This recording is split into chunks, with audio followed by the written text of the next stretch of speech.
your accent sounds a little Liverpool-y. Like I don't. Oh my God, I'm from Manchester. Oh, don't say that. Oh no. I get thrown out. Yeah. Okay. See. Okay. No, originally from Manchester. Okay. Oh, there you go. Yeah. No. Like not doing the show. You throw like just throw. Someone's paid you to say that. I'm sure. No. Oh, by the way, swearing is like a-okay if it's. I've got my mature tags and stuff like that, and who gives a shit about demonetization?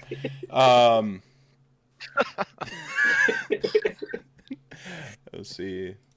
Chat's filling up here yet. So is that further north than Aberdeen, Stu? Oh yeah, it's 7.5 hours further north than Aberdeen on the boat. Oh. Yeah, it's pretty far. It's okay. It's a nice drive. I drove down to Edinburgh for work today, so I think that's 350 miles after you get off the boat. Man. So cause I get off the boat at the top in Thurso, Thor's Harbour, Thurso. Well, I mean, at least you get to relax now and talk about like the greatest game in the world, Age of Sigmar, right? Yes. So worth it. So, welcome, chat gang. I am, of course, the magical Mr. Mephisto, the most dangerous man in Age of Sigmar. Welcome to RantCast 67. I am joined tonight by two guests. That means from opposite sides of the world. Basically, the sun will not set on the content I'm spinning right now. I've got on the left side of my screen, I've got Stu, the Scotland ETC captain and co-host of the Northern Invasion. How's it going, Stu? I'm very good, thank you, sir. And welcome. Then thanks for being on. And then from the upside down, I've got Michael Thomson, a perennial top table contender at the most prolific, the world's largest Age of Sigmar tournament, CanCon. 2 years in a row, you went back to back, like right there in it, 6-0 and a 5-1, as I recall, with death. And a regular on Measured Wargaming, Joel's battle report show there. How's it going? Michael? Yeah, it's good, thanks. Bit early for me, but I'm up, so let's do it. And you do, of course, got a I appreciate you waking up early to be on, so we can throw this together. I was sort of asking around, like, who are, like, in terms of, like, specifically Legions of Nagash, like, who are two guys you absolutely want to hear from? Because, Legions of Nagash with us, the Arc Bone Reapers, Flesh Eater Course had a huge power spike there for a little bit. It sort of fell to the wayside, and I think it's really good to be able to kind of talk about, for me, which is really, like, my first love getting back into Age of Sigmar, was I was figured out which army to buy. I didn't quite understand playing a Grand Alliance Death army at first. I started collecting my models, and it seemed like I didn't even finish my army, and that Legion of Nagash battle tome came out, and it's like, you have made the correct decision. So that was like, and I trace my lineage back to Warhammer Fantasy Battle, playing then Army Book Undead. So like, I didn't have to choose it was all in the same book. So it was a little weird to wrap my head around like keywords and all that stuff, but saw my boy Nagash was right there. It is pronounced Nagash on RantCast. Don't at me, international guests. Like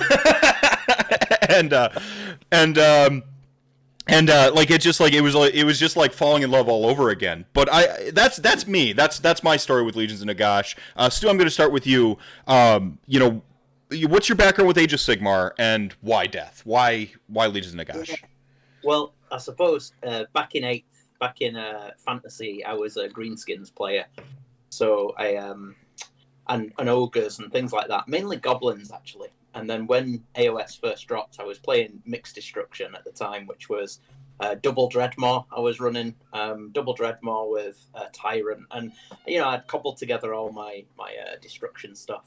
But I got to the stage where I thought, right, I want an Age of Sigmar army now. I'd rebased most of my destruction, but I thought I want something different.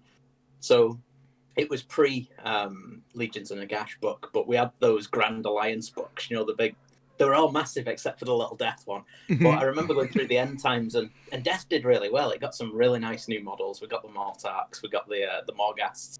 And I just thought, I really like those models.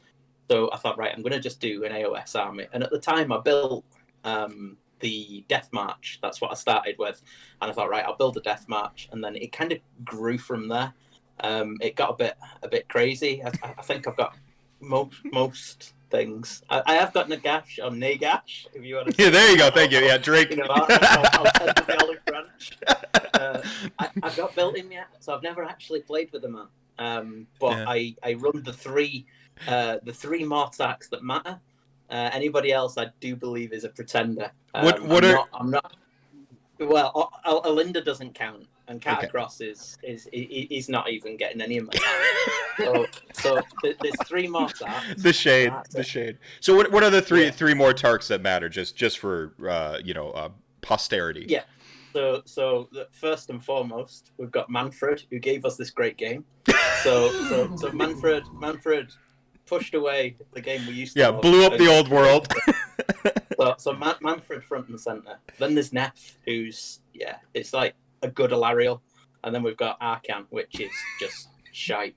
Sorry, but he was always ropey. But the curse of years going the way it went. Us now paying for Bone Reaper sort of benefits. Yeah. I mean, yeah, you're a masochist if you take him nowadays, really, in Legions. But I did tonight, so there's something about me. Well, you were recording a bat rep just before this. Speaking of ending your night on 8th, so that'll be hitting your sort of network in the near future. Yeah, right on. Yeah, that'll be going on YouTube on Sunday. And I want, and just as you were like saying like, oh, I don't even have, I've got Nagash, but I don't have him. Like, I really played with him. Like, I'm looking at Michael's face, like Michael's face, because of course, Michael. I think when you tell us a little bit of your like Warhammer origins and why Legions, you might have a slightly different perspective. Yeah.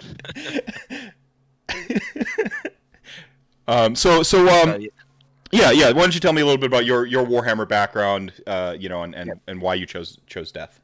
Yeah, so sort of the same line as Stu, where started off in fantasy, but I was a high elf player, and then the world blew up and the game changed, and I sort of fell away from the game once there was no points and competitiveness. You were supposed to make a list that was fair, and no one could agree, so sort of just really stepped back then. And then once the General's Handbook came back out, it was when I sort of went nuts deep and really got back into it. We were heading to the second CanCon here in Australia when I first started, so I wanted to take a list that wasn't Stormcast at the time. Everyone was running the Vanguard wing, so I jumped into Death Lords and Death, so I ended up having Arkan and Neferata, and 3 units of the Morghast, and sort of grew from there. That was when you could summon units onto the board, and the actual had summoning reserve points, right? Reinforcement points. Points. Yeah. So go ahead. Sorry, just a little story on that was my first game at that CanCon was the coach, Anthony Magro, who's I'm sure a lot of people know about, but a few of we sort of cross-pollinate each other's Discords and stuff. A few people from his Discord really recommended you be on for this episode, actually. So so shout outs to Coach. That game I summoned a Mongol on, and he wasn't too pleased, and I cursed the whole unit of swordsmen in the first turn. I saw him just run off to the TO. He wasn't happy. But that fucking happened last game. This is bullshit. He ended up getting the win anyway, but that was my first competitive game. It was one of the best feelings ever. Just 1 dice, 1 6, 1 5. Yeah, you know the story. Take them all, Bring back hilarious. Games Workshop, because I know you're watching. Please bring back old Curse of Years. There's so many like invulns and stuff. It trust me, it'll be fine. It'll be fine. I got 1 dice tonight. I got 1 dice on a unit of horrors, and it was a unit of 10 horrors, and it got Curse of Years 9 times with the 1. I only got 1 6, and it went right down, and I kept rolling the 2s. And on the 10th wound, he rolled the 6 up invulnerable save on the last pink horror before it went into the others. Almost. We want it back. We want it back. That's right.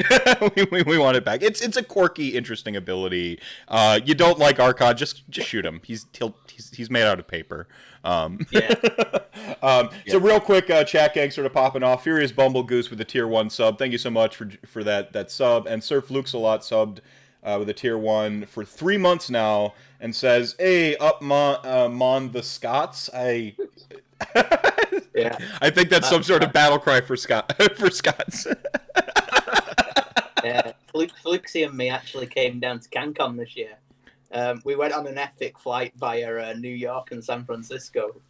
We left one tournament in Stirling in Scotland, and we went straight to the airport. And then we flew to New York, San Francisco, down to Sydney. We met up with the Kiwis and went across to CanCon. We got there like late Thursday night. We played for the weekend, and then we flew home Monday morning. So we were there for a long weekend in Australia. We spent more time on the plane than we did in Australia. It was good fun. That is some hardcore AOS dedication right there. That's amazing. Yeah. Did you guys actually happen to run into each other there, or is this your first time conversing? No, I remember meeting Stu.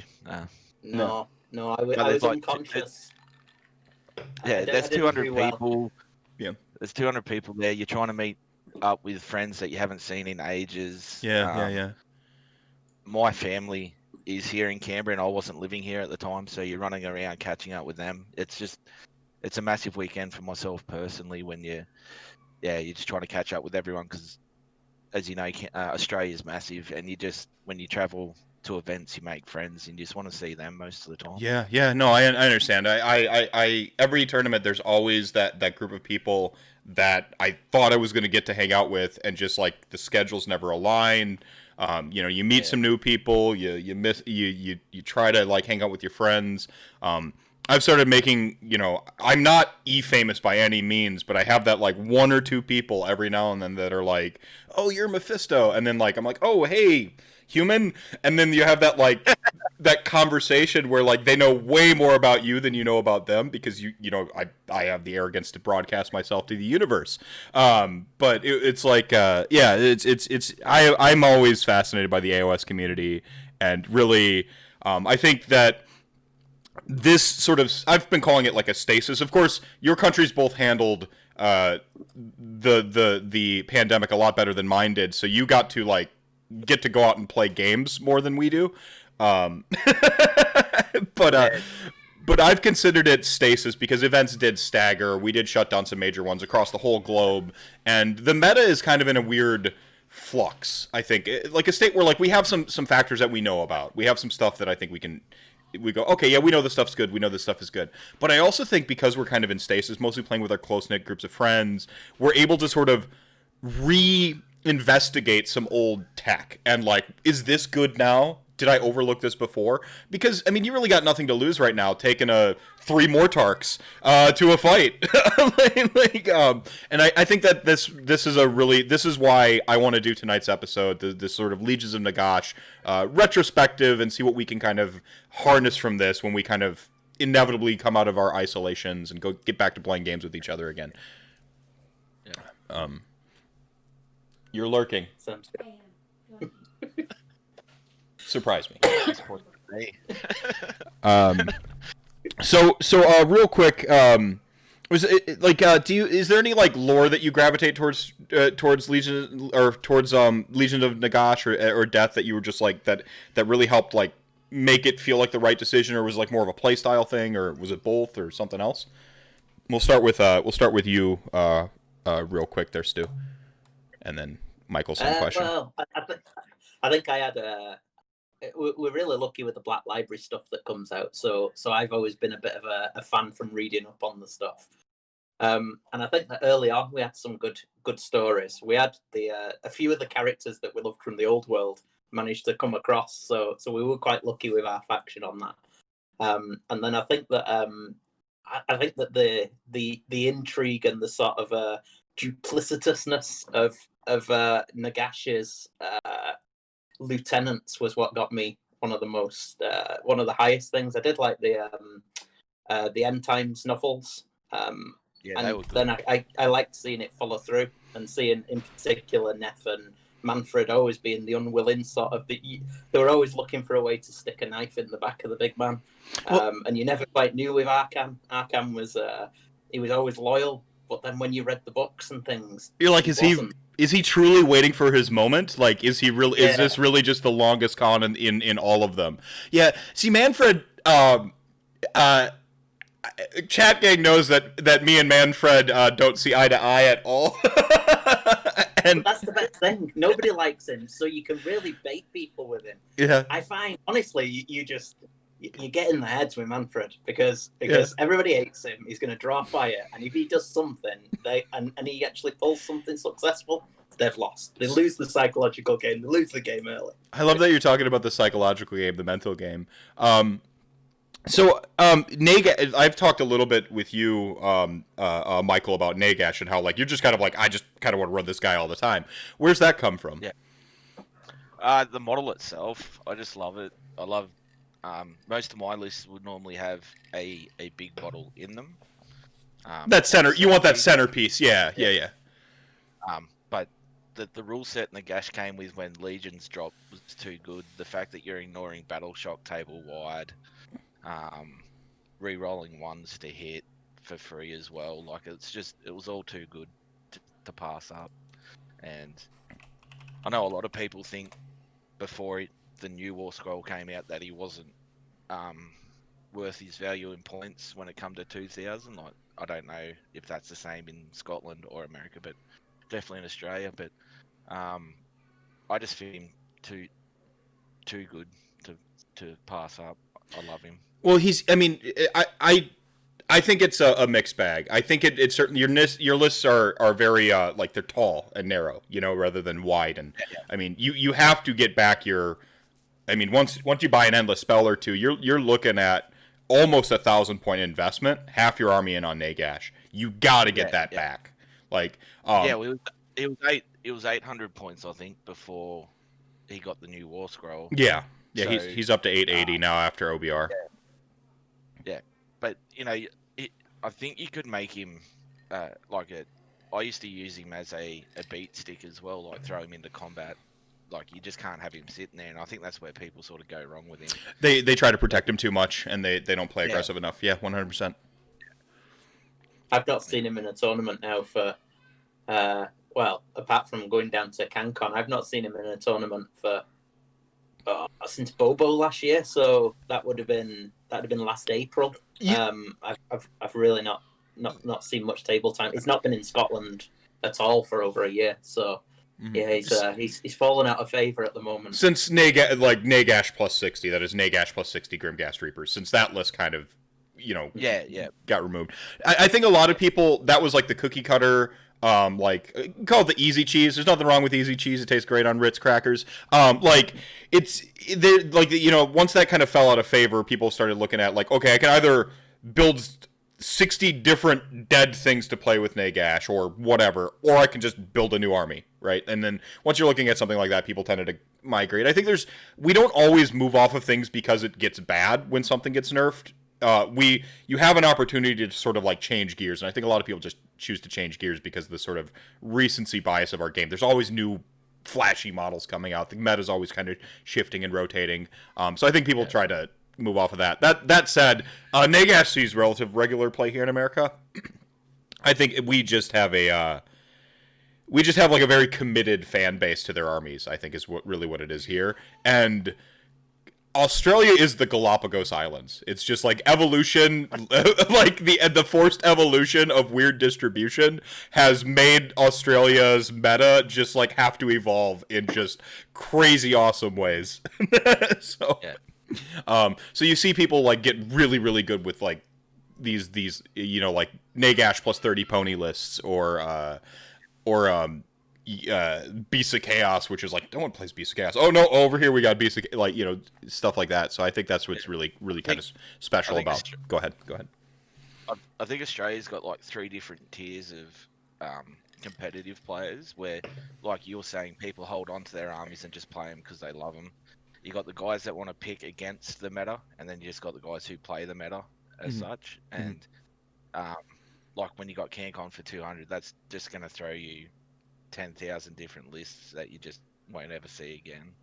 Yeah, yeah. I think I got to make CanCon. I mean, this is one of my bucket list tournaments: is CanCon, Bobo, and is it the War as well across the pond.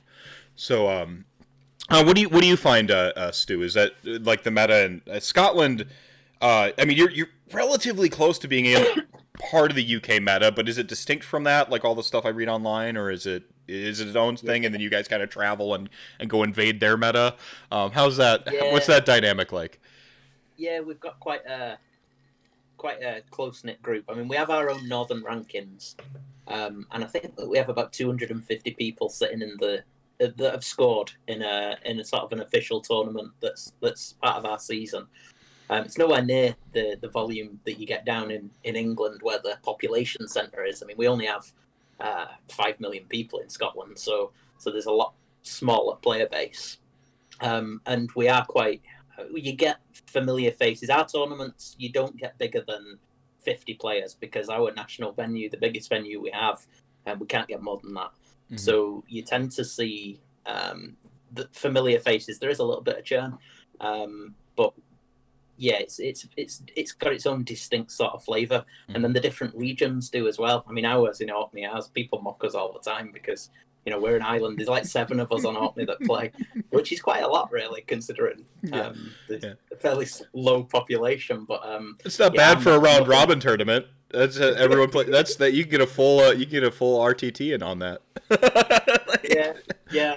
So we are very distinct. We're trying harder to, because we had a difficult with the Six Nations last time. This year's was cancelled, but last year.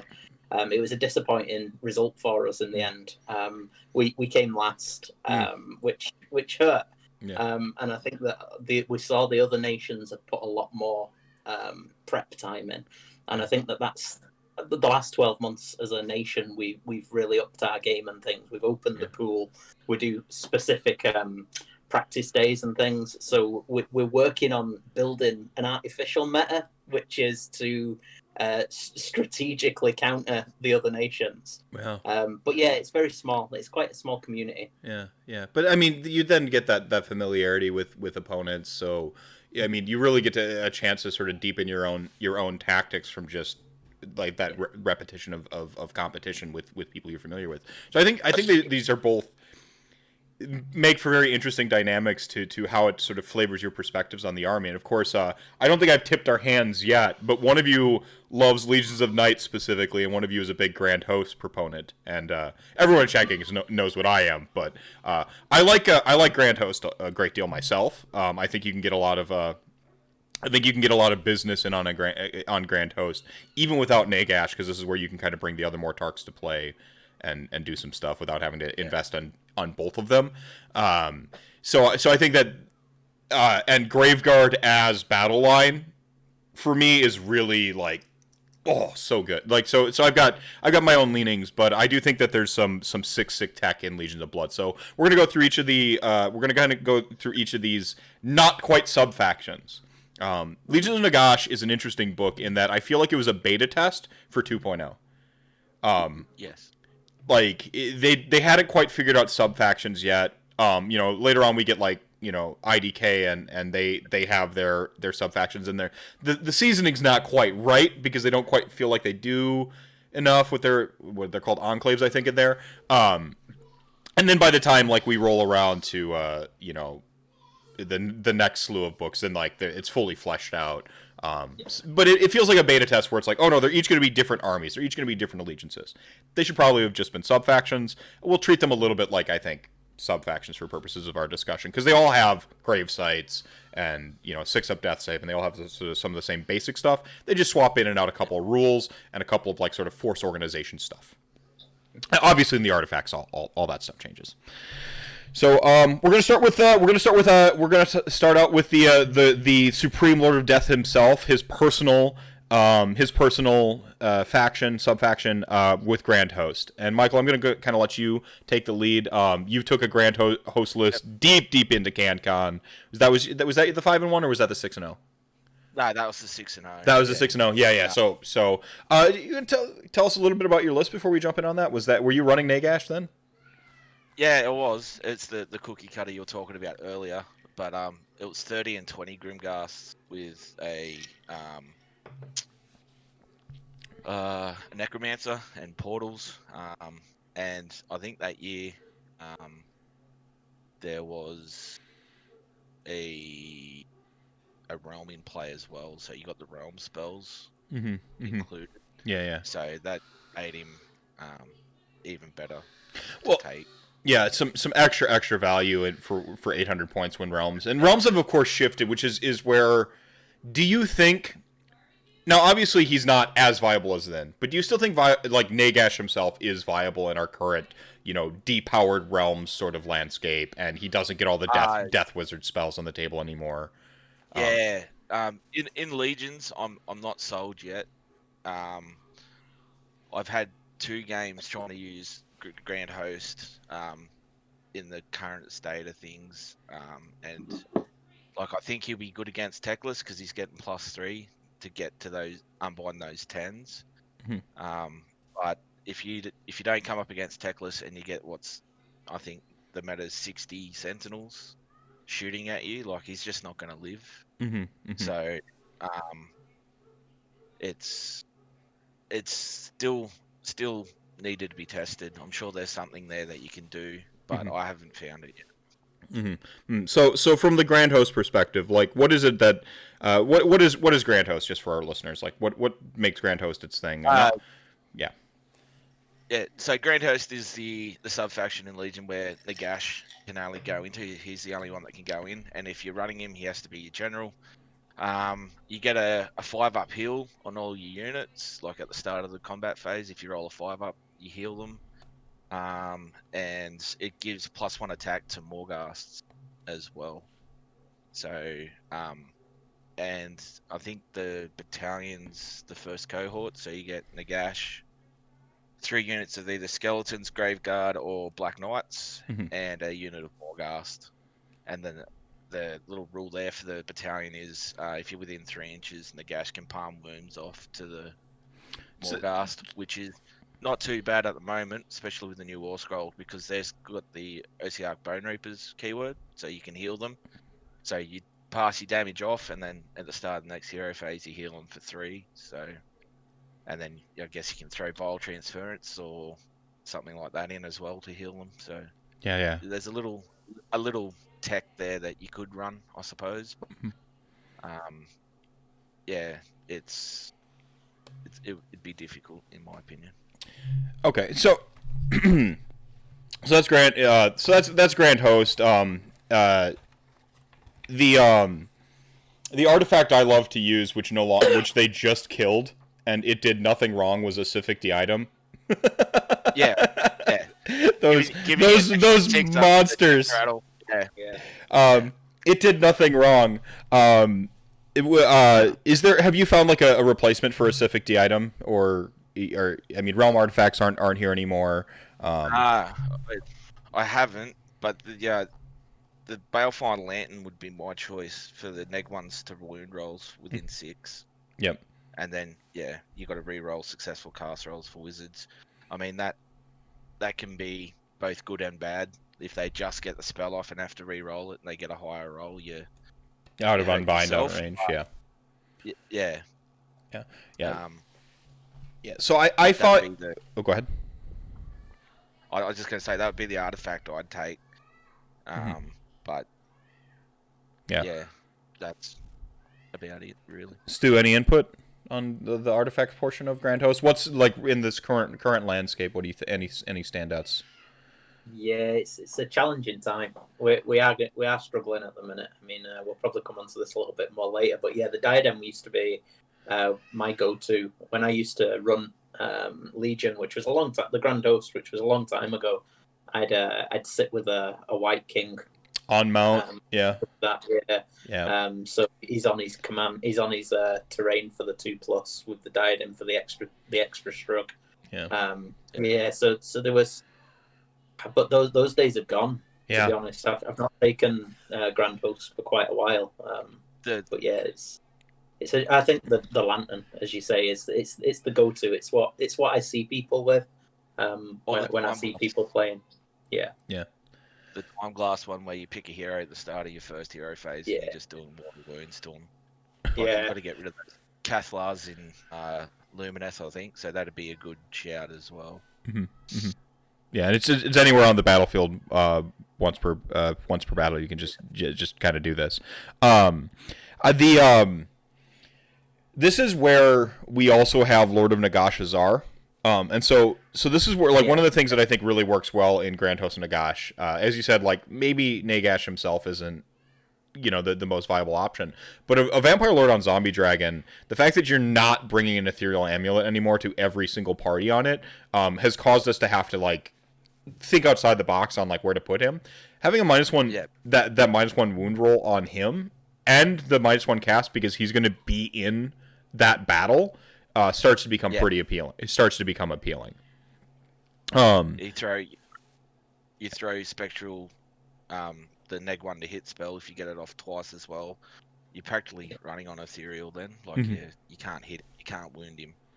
Yeah. But what you're saying before about changing gears, like, I think everybody that was running Vampire Lords with Ethereal decided to change gears. Like, it must be hard to go from that 3-up no rend to 3-up copping rend. Some people just, I'll change gears. I haven't seen many. Yeah. You haven't seen Vlazdas really at all. You haven't been seeing Vlazdas much. No. Stu, are they? I've taken it once. I've taken it once since the big changes, and I took it in Legion of Blood, and it was with Meph. Yep. So I was making one immune to rend. I was sticking the orb on the other one, just to have that round when you basically, it's like the old doppelganger cloak. So you're basically shutting them down for a turn with that.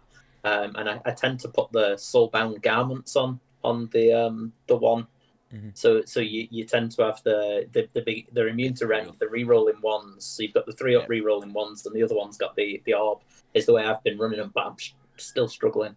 It was easy mode before, and now we're forced to do something different. Right. No, I think where Grand Host of Nagash actually sits now is at 1K. That's become my read, because like a white, just like a standard white on a mount, like a mounted white, with like Lord of Nagash Azar. That's Lulu. A wild Lulu has been spotted stealing my phone. That Lord of Nagash Azar plus the Lord of Bones, like projecting out its +1 attack, so it has its +1 attack from the Lord of Nagash Azar with a complement of Black Knights, can start to do some work. Michael, I keep cutting you off, bud. No, you're right. A bit of lag. Australia's internet is the best. Just joking.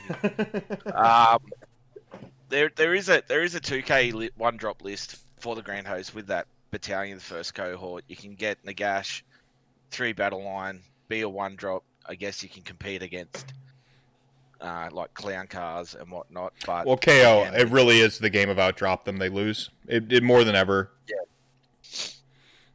it's just tough. Like, you got to win that roll off to drop first, I guess, to have a chance. And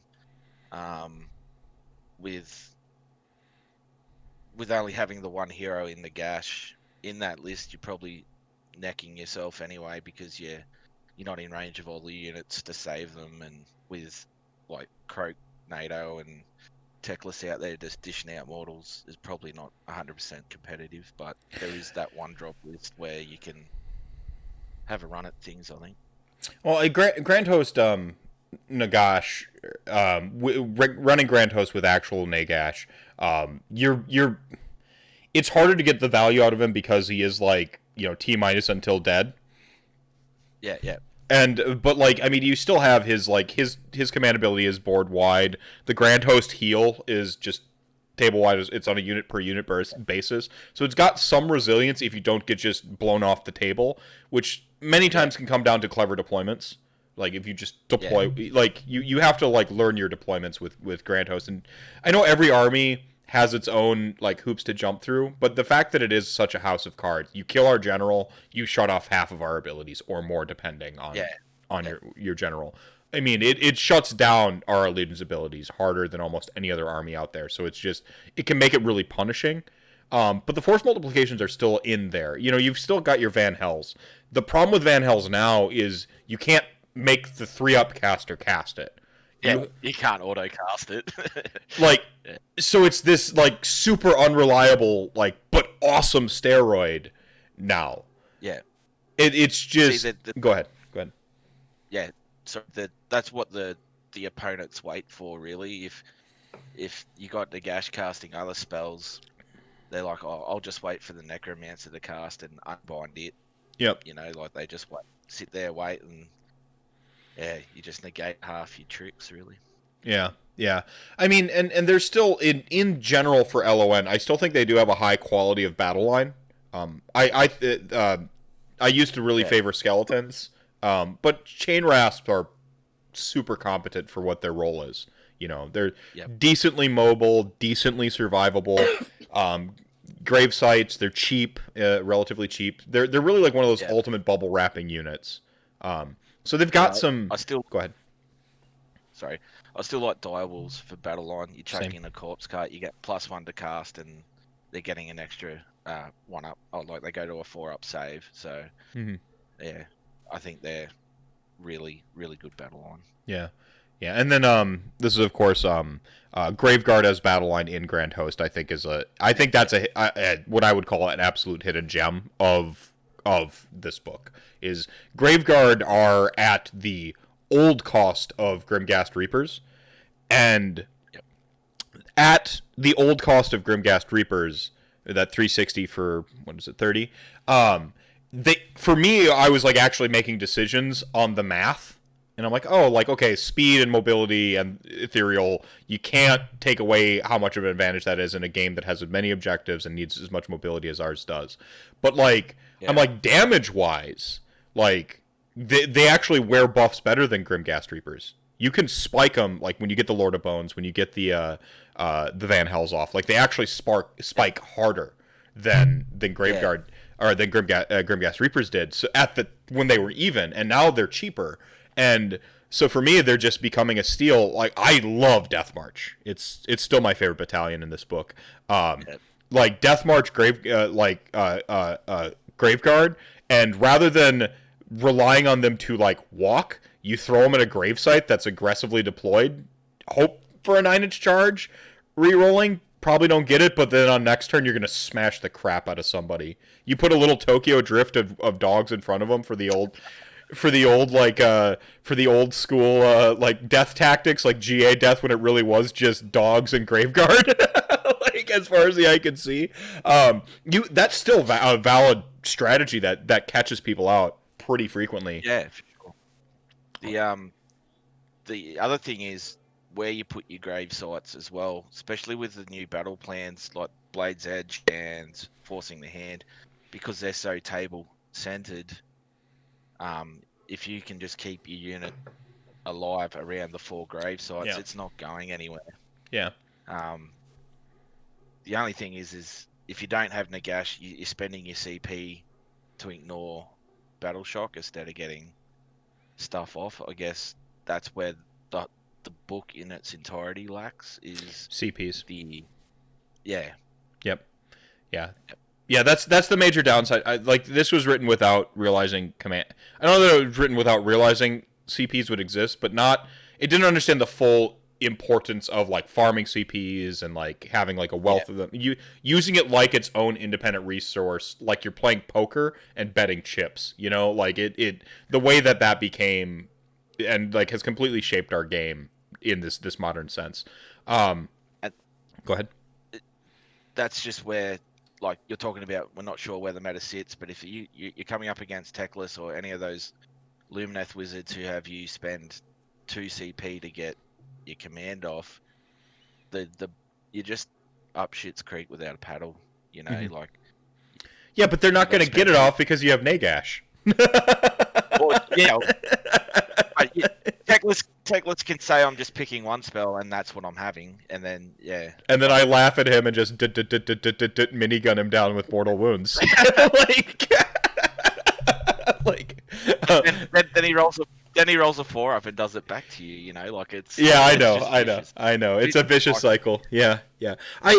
I do think Grand Host Nagash after the changes, points cost to Nagash himself, and just some of the outdated stuff. A Civic D item is just it's a do nothing artifact.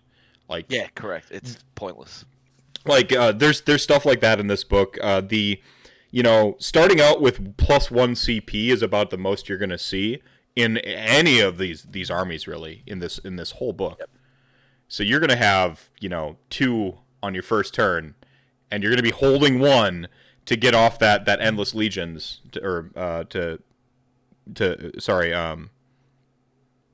Raise the unit back. yeah, raise a unit back. Yeah, like you're just gonna be holding on to 1 the whole game.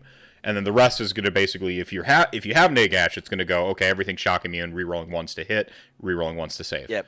And then if you don't have Nagash, it's going to be like, reroll the occasional charge here, Neferata, if you got Neferata in there. Yeah. Yeah. Yep. I do think that it's become a state of the game for armies that don't have a ton of CPs to actually really try to like seek out a battalion. I think we'll talk about that in a little bit. Like, so Grand Host Nagash, it's in a wonky place, and most of that's hinged on the Nagash guy. And I think this brings up a natural question that's been asked here. I can see it in chat. It was asked sort of offline when I was talking about this episode. What do you think we're getting we're going to see like a Legion of Nagash 2.0? Like both of you, you haven't talked for a little bit, Stu. So I'll let you field that question first. No, I've Legion and Grand Host isn't my thing, but no, I mean this has got to be the oldest book now, hasn't it? So Nurgle. Wait, I think Nurgle. Yeah.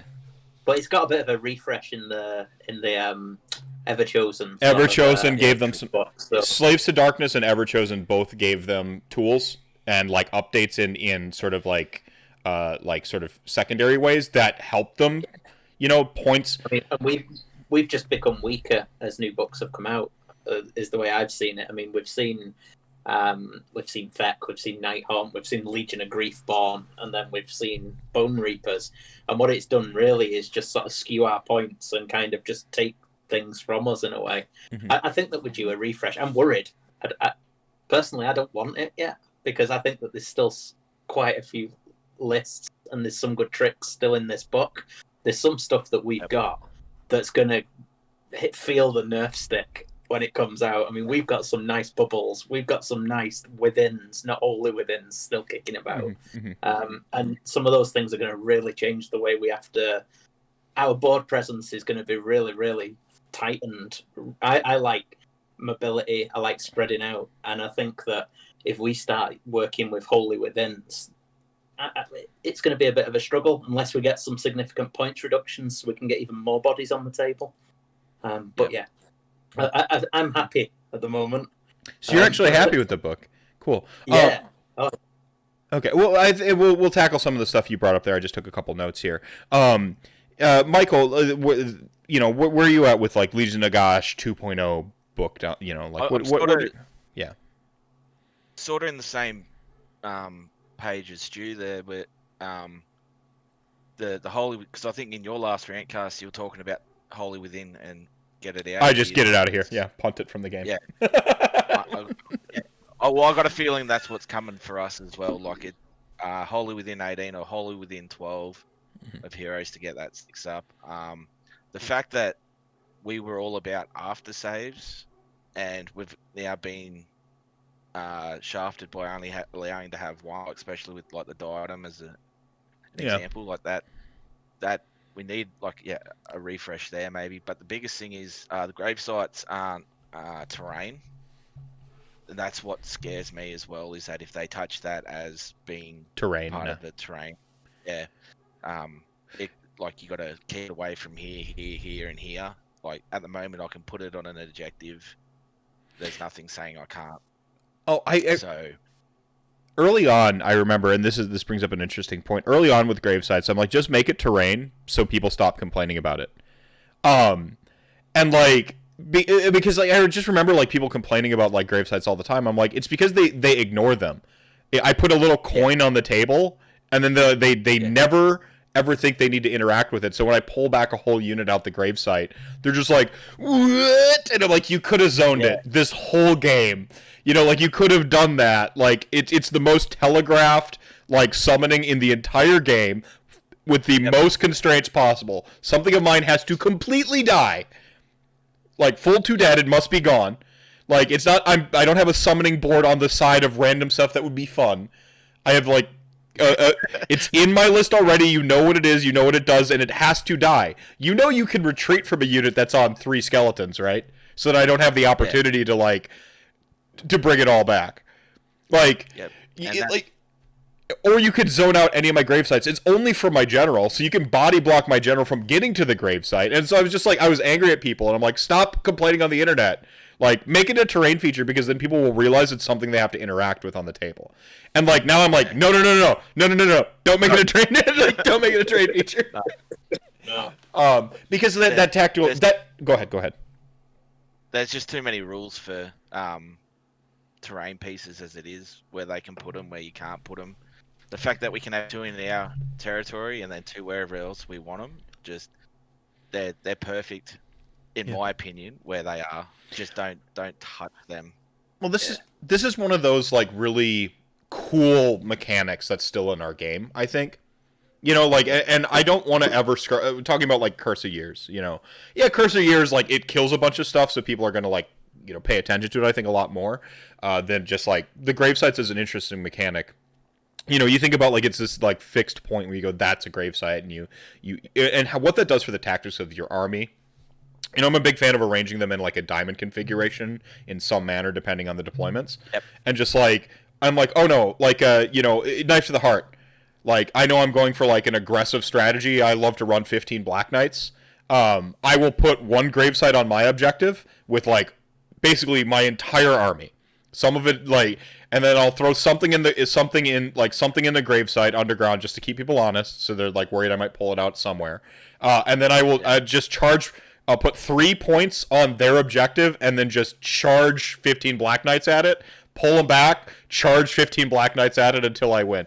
And just, like, it unlocks these, like, I mean, isn't that the most death thing ever? I mean, that's full on World War Z, where it's just the like, that they have that shot where they look like they're running on top of each other's corpses to, like, climb up the side of the wall. You know, like, it's the most it's so flavorful, it's so interesting. It's one of the things that just, like, gives this thing, if you get just here's a terrain piece, or here's 4 little mini terrain pieces, and you configure them like Sylvaneth trees. I'm just gonna be like, no, this was interesting as it was. I got to model my own little reminder for everybody, and, you know, so put my own identity, my own spin on it. And it's one of those things that if we do get a 2.0, don't scrub it away. Now, I'm not convinced we are getting a 2.0 personally.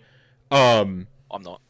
I don't think it's happening personally. I think what's more likely to happen is we've seen Night Haunt and we've seen Ossiarch Bone Reapers, and I think that, and Flesh Eater Courts is separate, but the way that, like, that Night Haunt and Ossiarch Bone Reapers interact with Legions of Nagash, I think that's the template they're going with. There's going to be a new vampire army down the line, and it's going to have some interactions with this book.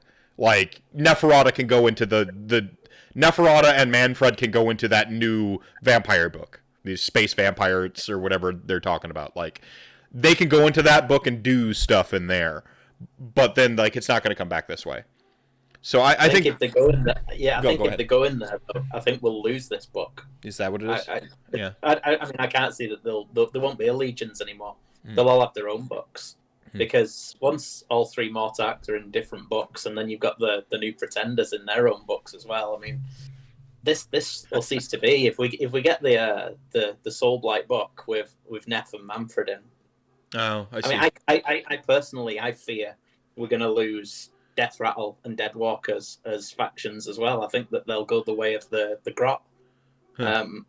Personally, that's where my fear is. The new book will come with just Blood Knights and things like the old, what were they called? The Vargeist? The ones that nobody Vargulfs? Or... Yeah, I know what you're talking about. The Flappy Flappies. Yeah.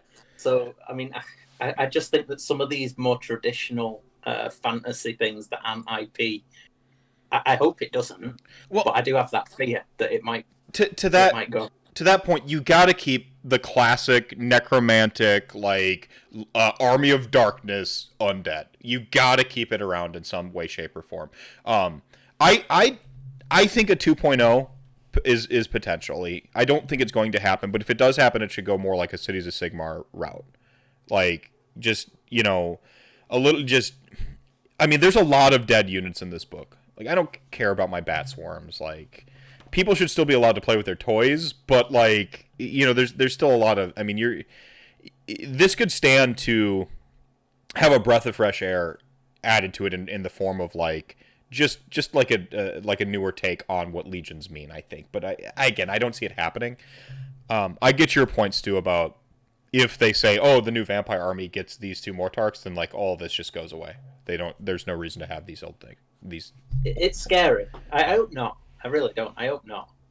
Because it's a great book, and like you say, so many people are invested in it. Mm-hmm. Yeah, I like to think so. I mean, they kept a lot of the things that I thought were going to go with Cities of Sigmar when it came out. I thought we were going to lose a lot of those old Empire units, but they're all still. So you never know. I think it's important to maintain the sort of the legacy of the game. Like just in these little ways. They don't need to be these huge imposing things, but like Cities has found a nice niche as this, like other order sort of side army. A lot of people do play Cities, but like as like the new focused orders armies come out, people kind of gravitate a little bit towards that like focused thing, and that allows the other people who just kind of want to play with their old toys or go fishing for sweet tech in a really thick book. It leaves them to just kind of like, essentially sandbox. I think that's, you guys have kind of talked me into it. I think that's what Legions of Nagash should always maintain, is being a sandbox of death. That's just talking with you right now. I'm like, that's the sort of eureka I just had. It should always just be this like death sandbox, because that's what it should. That's what death.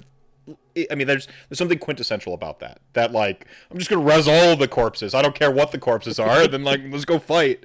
So little blurb on we're gonna skip Sacrament and Blood for now and jump to Legion of Night, of course, which is Stu, your sort of your champion. Oh yeah, this is my love.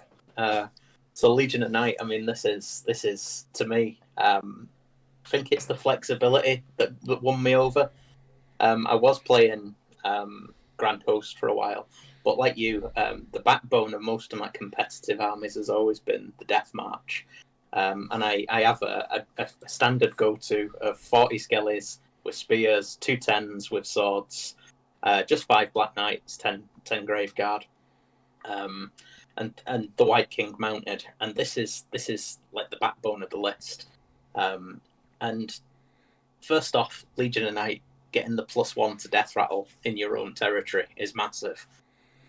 Secondly, there's so you've got your White King on the 2+ there. That's before you standing on terrain, which is pretty sweet, because in those hero missions nobody expects it. You leave him a little bit exposed. They ignore him and they go for the big fighty thing, and he's great. Then you get the ambush, so you get 3 units that you can bring in from a board edge. Importantly, you still have your ability to stash at grave sites too, don't you?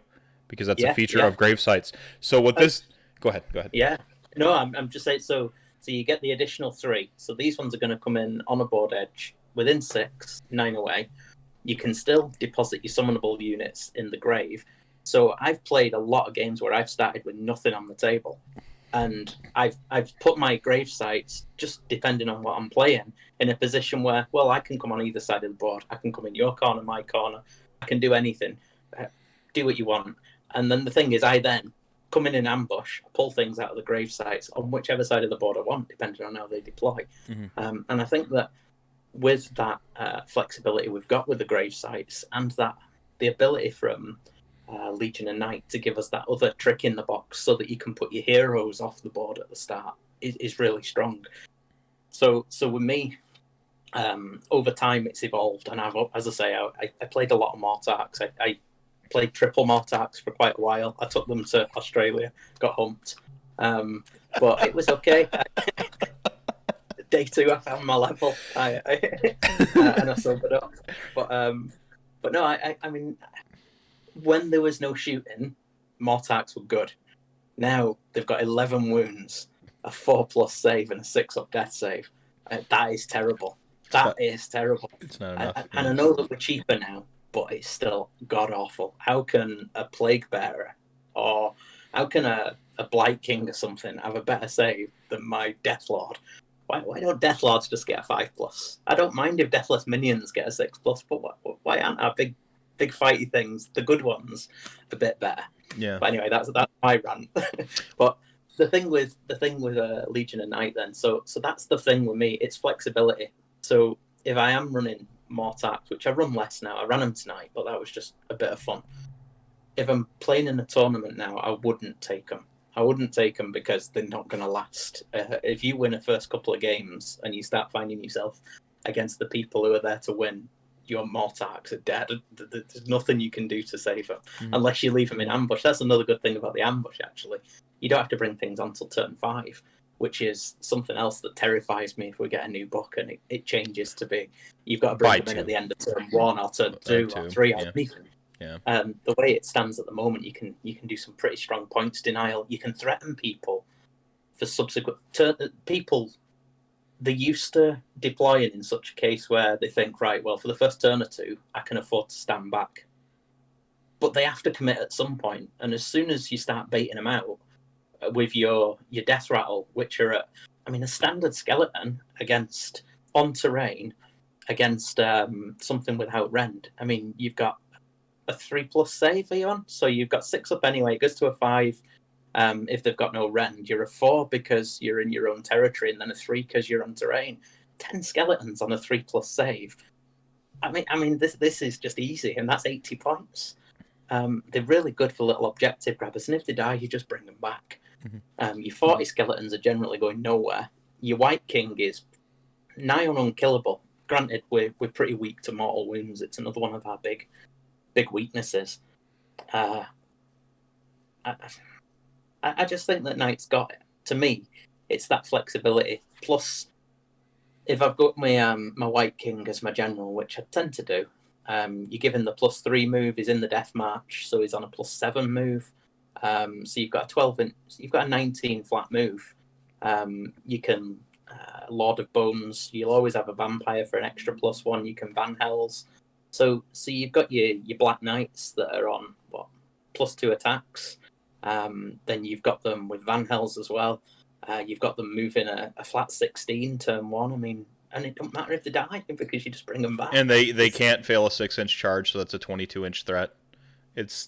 I mean, if that's aggressive deployment, you're practically backlining someone. Like it's like depending on the thing. Like Black Knights are.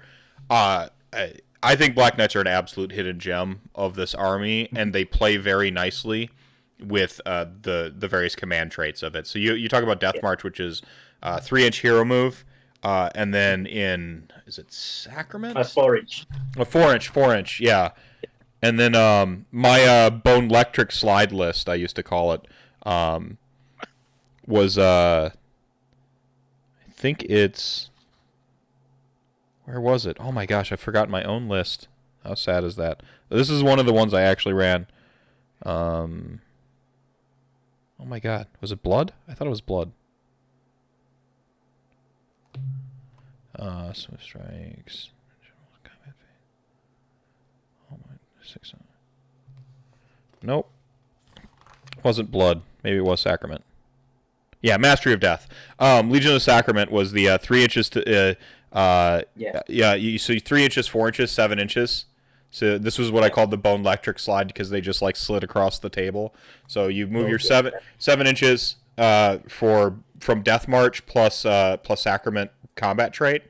So you're now move 19 with your Black Knights, and you can't fail a 6-inch charge, 25-inch threat. Like you take a unit of 20 Black Knights, spread them out sideways, and just pin anything. Just like, here you go, your whole army's stuck there. Have fun. And when you kill it, I'm just going to do it again. Like, bring it back up. So they're slashes. They really are good.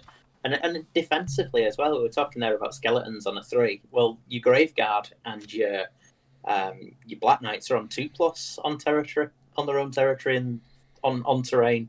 I mean, it's such a resilient army. Plus, then you're healing from all your whatever the thing's called. I forgot what it's called. The what's it called when they heal them? Well, invigorating. Well, the heroes have Deathly Invocation. That's the fella. And then grave sites, have invigorating aura. So you have sort of your double tapping heals, depending. Yeah, so the resilience it's massive. I mean, yeah, we don't have shooting, but you don't need it because we've got that reach. And we were talking there about Morghasts earlier. I mean, I won't take Legion of Night without at least 1/4 unit of Morghast Harbingers, because you bring them on 9 inches away with that 3d6 charge. I take a Dreadblade Harrow as an ally. So I used to have to take a babysitter to go and deploy off the board with them to come on to give them the reroll. But now you just take a Dreadblade Harrow and you can teleport to exactly where you want them. That's great tech. That's sick tech. So good. That's sick tech. I hadn't even thought of that. Oh, it's great. And you come. The way I do it is I'll take 2 4s and 2 Dreadblade Harrows, and so you've got pretty much. I mean, you've got cover, and those four things they make a mess of stuff. I was talking about the new realms. Playing in Shimon tonight. That's an extra attack. So an extra +1 to attack. So they're hitting on 2s. So they're hitting on 2s. You've got I have Manfred there with his bubble, so they're rerolling 1s. Just stay away from the terrain. Make sure you stay away from the terrain. Yeah. Well, so good. Yeah. The just to reset real quick on Morghasts. Morghasts were kind of like a small joke of a unit, but like the damage they deal is like they're full on blenders.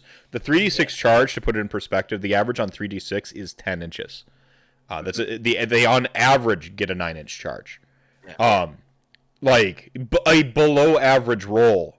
On the bottom side of average, they get a 9-inch charge. So when you're bringing them on from that outflank position, the thing is like Legions of Night, to use like the Vince Venturella, is I think it's firmly a fat middle army. This is an army that if you're competent in it and you're practiced in it, our game loves movement and shenanigans.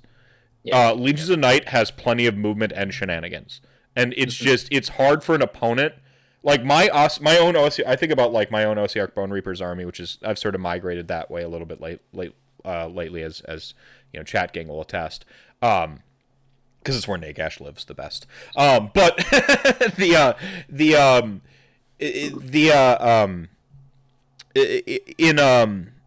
oh my gosh, I almost buried my train of thought. Oh, I would struggle to fight my own Legions of Night army, my Death March Legions of Night army, with my Ossiarch Bone Reaper army. I would be murdering skeletons left and right, don't get me wrong, with more tech and stuff, but like the sheer like attrition of that army and ability to be in more places than I can possibly cover, if we're not on about a four objective battle plan, I will whoop my own ass with a bad army, quote unquote, with Legions of Nagash. Go ahead. Legion of Night, it has struggled with this handbook because if you go into a randomized scenario, I've found that there's a lot now where your territory doesn't extend halfway along the board. Yes. So there's a lot of objectives that you can't sit there on your +1 to save. And once you start getting out of your territory, you're having to put two grave sites in dead space that you don't really want to be leaving a general back. They're not really having a meaningful impact on our healing because they have to be in our territory. And then my Legion of Night are not benefiting at all from the +1 to save. I found that in the latest GHB, I'm struggling, and I had a bad experience at a tournament, and things just sort of like cascaded. Everything that could go wrong went wrong in terms of new armies and their strengths, plus the scenarios. I just parked death for a little while. At that point, I thought, at the moment in this meta, I couldn't compete the way I used to, and that was with losing the ethereal amulets, and it was just that change to to my territory and where it is. So yeah, I don't know where I was going there, but I think that we are struggling a little bit. It is strong, it is good, but this year, we're not as strong as we were last year. We don't have to worry about the summoned on units not getting their keyword like battle line, their role, because we're bringing back a unit. So importantly, if you're bringing back a unit of skeletons, they're still battle line. Because it's the same unit. So that's a super important distinction for people playing it. So you still have like that. You have that slight advantage over like my Beast of Chaos army, which was looking to absolutely abuse just 10 idiot Ungors that were quote unquote battle line, but now they're not, and like I can't abuse it anymore, and so now I'm sad. Way to kick the like the did nothing wrong factions while they're down, GW. I think before we close on night, one thing that deserves a big mention, and it's the one thing, is Morbeg's Claw. Because Morbeg's Claw now, I can't get around. I can't skip it. It's just that +2 to cast, and it's a within 12 inches.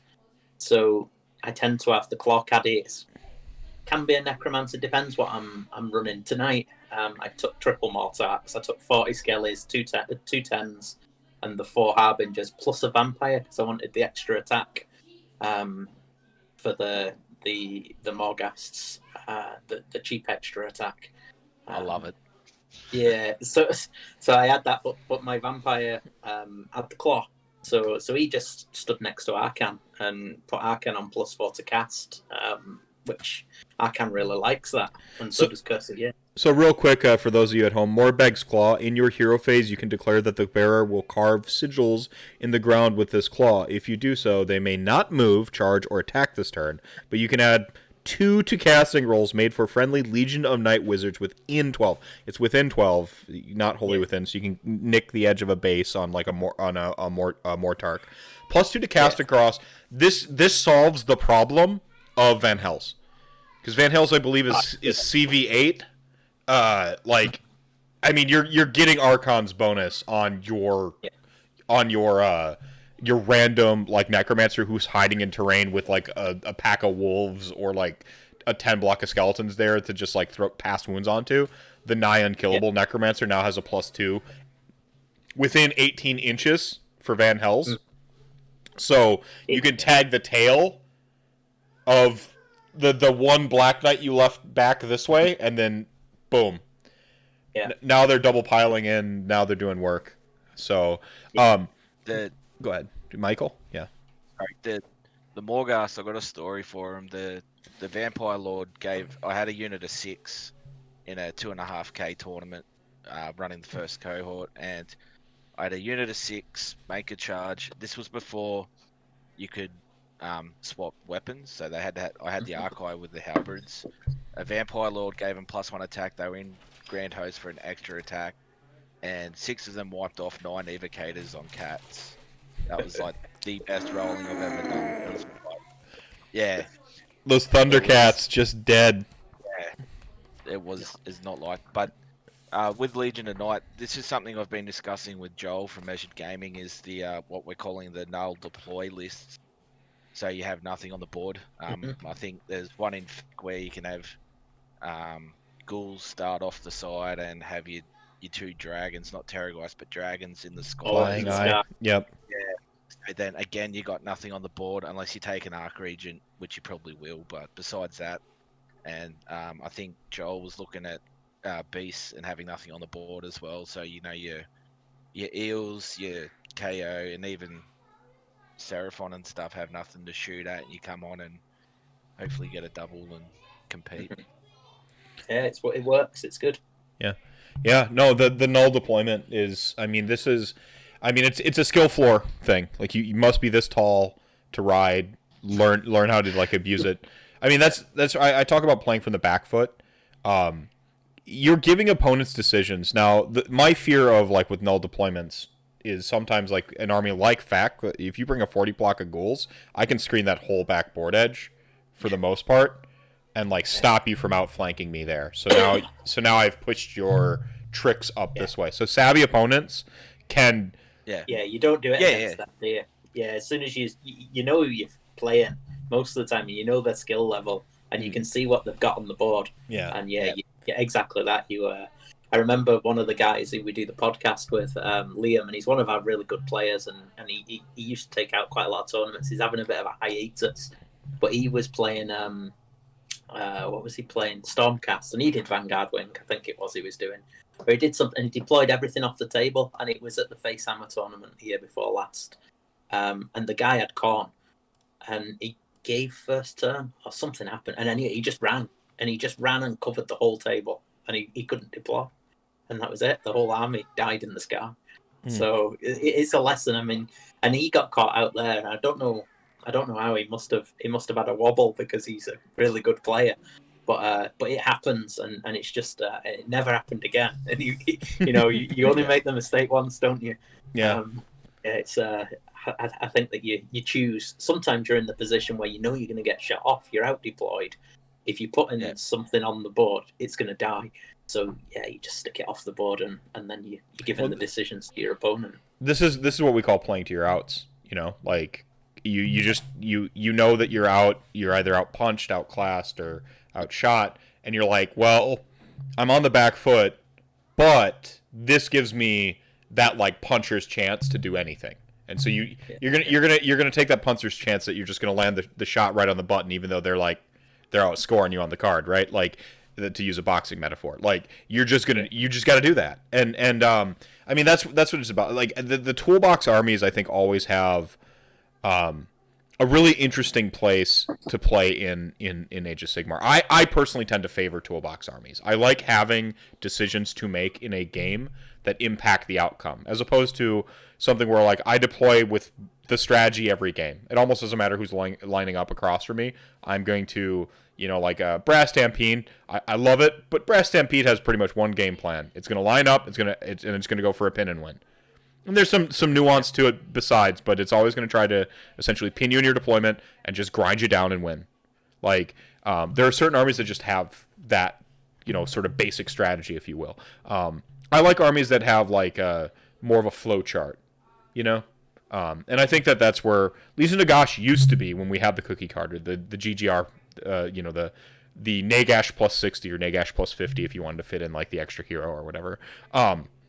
We used to have like a little bit more of a straightforward battle plan or winning strategy, and now we've become more of a toolbox army, a lot more like a Cities of Sigmar, where you've got decisions to make up front, and then you want to sort of force those and parlay those decisions onto your opponents and hope they make mistakes or make the wrong decision, or they make the right decision but the dice go wrong. Now you've got an opening and you can really capitalize.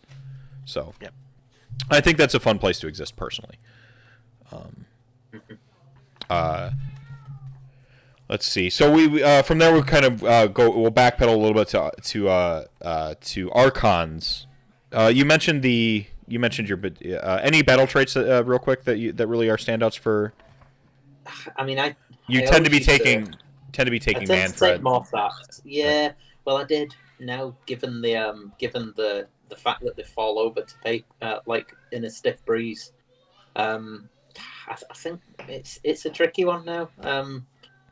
I do like my White King as a general, just for that swift form, for the extra 2 inches to move. Mm-hmm. And +2 to move and +2 to run. And that's the one that I've always tended to take.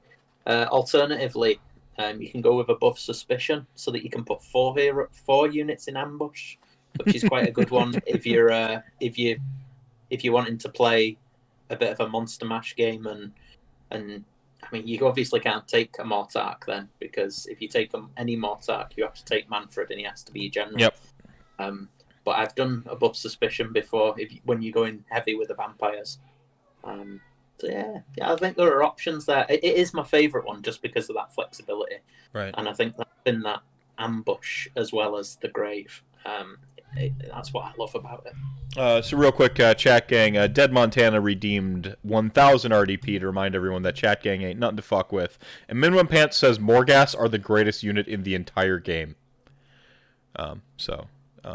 They're pretty awesome. I think they're perhaps a little underrated, but that's because that role is that 2 unit or 2 models or 3 model blah squad tends to be just a weird role, and I don't think a lot of people know how to use it well right now. I think that reduction in points has made them a lot better. The one that we've just way better. Yeah, 200 points for 200 points, right? They're they're down. They've gone down further. 190. 190 now.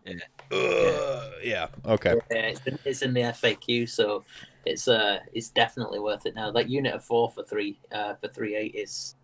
Yeah, my wish list number was 180 for them, so 190 I'll take it. And in terms of Legions of Nagash, you've got enough cheap bodies to make up the points. So you could take a unit of dogs instead of some skeletons and get your points back. Just make sure that when you take the Harrow, you don't have to teleport within 6 of the board edge. So you want to be within 6 of them to give them the reroll to charge, but know where they're going to end the charge so that they're still getting the death save because. You think they're tanky, and they're quite good because they're not monsters. They're quite good when they're sitting on terrain and they're on the 3+. But that death save really helps. So you never want. They always need the babysitter, or else once you start losing them, those three attacks from each one that falls, you really feel the pain. So, right. Or have a babysitter. Yeah, and you're not bringing any back with gravesites because they're at 4 wounds apiece. So 6. 6. They're not summonable. They're not summonable. Yeah. But there's 6 wins apiece. 6 wins apiece. So okay. so having them on terrain on a 3+ with a Mystic Shield for the reroll 1s, and if you have them in Shimon, you can also get them down to the 2+ on terrain. Yeah. So it's strong. Yeah, right on. So this brings us back to like Legions of Sacrament. Legions of Sacrament, it's sort of random other things. So you've got your ambush in Knight, you've got your extra healing in Grand Host.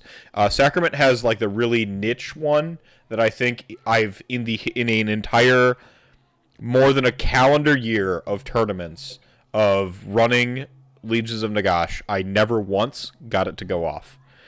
Which is whenever an enemy is destroyed, before removing the last model, you may pick one of your gravesites within 6 inches of that model, roll a die, then remove the model, and on a 4-up, you can summon back a unit. Never once, ever got it to work, because a clever opponent just takes the last one off from outside of the... Yeah. So it just... But when they do it with one character, that's when you start running your hands together. No, I did. I was like... Yeah, no, I killed a Necromancer in a mirror match, and I'm like, okay, here it is. 1. Okay. All right, didn't get it. Didn't get the unit. All right, but if I had... it wouldn't have changed the outcome of the game because I was already winning. But style points. So I think it's one of the more useless ones. But you can get this is where your Legion of Sacrament wizards also get +1 to cast, which Corpse Cart with your Necromancers, now you're at that vaunted +2 to cast your Van Hells. I think that's where that's really where kind of some of the money is here. There's also there is a battalion that that is pretty handy in I think it's called Lords of Sacrament is the battalion. It's the one with the Necromancers and the Mortis engine, isn't it? Yeah. Yes, it's pretty strong. So that's got some legs, I think, and you can now go ahead. Sorry, it's got huge legs because it's giving you +1 in the shooting phase if you're within 6 inches of the Mortis engine. So you're getting an extra save for the battalion, which you're going to need in the meta at the moment, I think. The shooting's really coming along. So that's probably where you'd be headed if you're definitely running Arcan and Sacrament. Mm-hmm. Yeah, so you run Arcan and Legion of Sacrament. You're tossing out the bonus saves to your little Necromancers and the stuff in the battalion. Plus, they have their bonus to cast. Theoretically, you can find some terrain to deploy on. You can really beef up some resilience in this army. And then they get an extra cast, don't they, in that battalion as well? Yeah. Yep. Is that the Mortis? No, that's just Sacrament itself, I think, isn't it? Sacrament gives them +1 to casting rolls, +1 to cast. And I believe the Lord they get an extra spell in the battalion. I think in the battalion, if they're within the Mortis engine, they can cast 1 additional spell a turn. Is kind of the battalion ability. Mortis Engine is healing them once per game as well, so it gives you that extra resilience again. Yeah.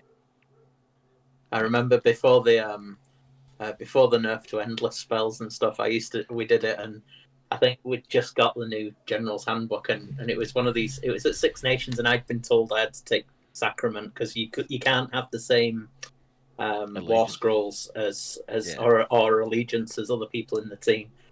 So I ended up with Sacrament. I'd never played them before, but it was before the nerf, so I had Arcan and 3 necromancers huddled around a spell portal, just blasting spells through it. Like it was absolutely obscene. Was knocking. I remember 28 mortal wounds, but the Aether Quartz brooch on the other side of the bloody mirror managed to negate 23 of the mortal wounds that went through in this one round of magic. It's madness. Yeah, that was a strong battalion back then. Yeah. Yeah, so I also like Death March in Sacrament because of the aforementioned Mastery of Death. This is where you get the Bone Electric Slide. You get the 3-inch move plus the 4-inch move. 7-inch move on all your essentially your Death Rattle stuff. And just plus 3 inches to anything. That's going to give you that flexibility. It is a hero phase movement as well, which has its own sort of advantage. Because you can do that movement and then set up some stuff. If you've got like a teleport that goes off, say, via a spell, you can spell, teleport, then move 3 inches, and then do some stuff. So there's just some little interactions that open up because you can do that. I mean, that's the main one I find myself using. I guess Dark Acolyte's in there. Honestly, most of the times I'm running Legion of Sacrament, I'm not taking Arcan. I'm running like a Vlasta or like a White King. And then my plan is to just have like super buffed up like necromancers and like a vampire, and just really just like giving my vampire casters and my necromancer casters more value from that +1 to cast, and then a little bit some tricks. As far as the do you guys have an artifact that jumps out to you still in the current meta? Black Gem. Black Gem is, it's the only one worth taking because it does anything at all, and it's dumb. It's a once per game. Try to roll a 6 up to slay something outright, but I've gotten that to work way more often than I have gotten the Master's Teachings to work. The other one's Shroud of Darkness. Yeah, for the -1 for the shooting. Yeah. But the Black Gem's just beautiful. Oh, it's -2 to hit. Yeah, it's -1 if you're 8. Yeah. Yeah, that's good. So you put it on your Necromancer next to your, because you got the Battalion, your +1 save, your neg 3, because you got Lookout Sir on top. Like it's yeah, it's right. really good. Right on. The Black Gem I've seen take off Marathi on a 6-up, back when she was prevalent. Like it's just one of those ones where I think that's where GW are headed, trying to keep your toys on the table and not take them off. So you probably won't get that in a rehash book, but yeah, the fact that there's nothing you can do to save it or stop it, that one model is just slain is just hilarious when it's not you. People have to be aware of it too, though. Yeah, like it's one of those things where it's just like Slayer of Kings on Archeon. You're like, it's not necessarily likely to happen, but I have to be aware that if it does, I am like in terms of my decision making, and that's the advantage I think the Black Gem gives you is people realize that like my Necromancer has it, and they're just like, oh, I can't go near that thing. It could kill my thing outright. Or like you suddenly have a situation where like one little Necromancer's chasing a Marathi across the table, and they're just like. Same with Neff's dagger, isn't it? People are terrified. Oh, I love Neff. That dagger is just obscene. The amount of stuff I've done with that dagger. Yeah. Wristbands of black gold are also, I think, relevant right now, which is roll a dice each time you allocate a wound or mortal wound to the bearer in the shooting phase. On a 4-up, the wound is negated. Yeah. So I just wish I could put any of these artifacts on Arcan, and then I would run him in his own Legion and not feel bad about it. So, like I said, I find myself, like, Legion of Sacrament, I find myself running it without Archon. I tend to run one of the two battalions, whether it's Death March, which is just a death battalion, or the Sacrament dedicated one, which is Lords of Sacrament. When you kind of Mortis Engine is a small tax, I think, but it pays. No, you don't think so? You think it does stuff beyond project? Yeah, okay. Would you care to elaborate? Why do you like Mortis Engine? The healing once per game, so and it's also doing mortal wounds to your opponents. The big wave, like it pulses in an AOE. Yeah, like you can throw it forward, or like it's another support piece for your hero. Like Stu's talking about taking the Dreadblade for his Morghast. You can do the same with, I guess, your zombie dragon, or even if you got Archon, like he heals. With it, like I don't think it's attacks. I think it's okay. Great. Okay. They got a shooting attack as well, or a scream. Is that right? I'm gonna have to look now. Oh my! Yeah. It shows the number of times you've shot with the Mortis Engine. I'm sure it does.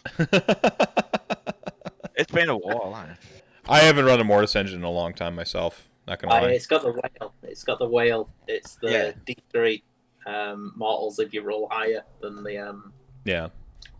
It's only a 9-inch range. Yeah, higher than unit's bravery, it suffers D3. Roll 2 dice. Yeah, pretty the classic, sort of scary scream thing. Yeah. So I guess the next one is Legions of Blood. I like Legions of Blood. I think there's some hidden tech in Legions of Blood.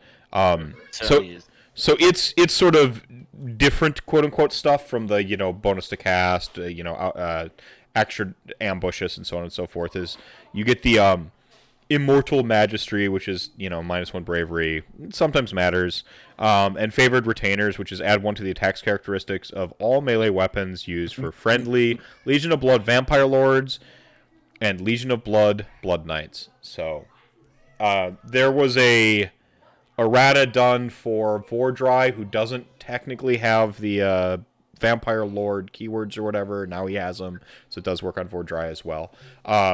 So Legion of Blood. Doesn't work. What's that? It doesn't work on Neferata though. No, it's a shame. The Vampire Lord keyword. Yeah, so it doesn't work on her. Yeah. So this on its face value looks like the one where you want to throw the most vampires in. That's okay, fine, but I think when the best Legions of Blood is actually played with a Neapolitan selection of like bringing some more gas and so on and so forth. Don't get baited into +1 attack on Blood Knights.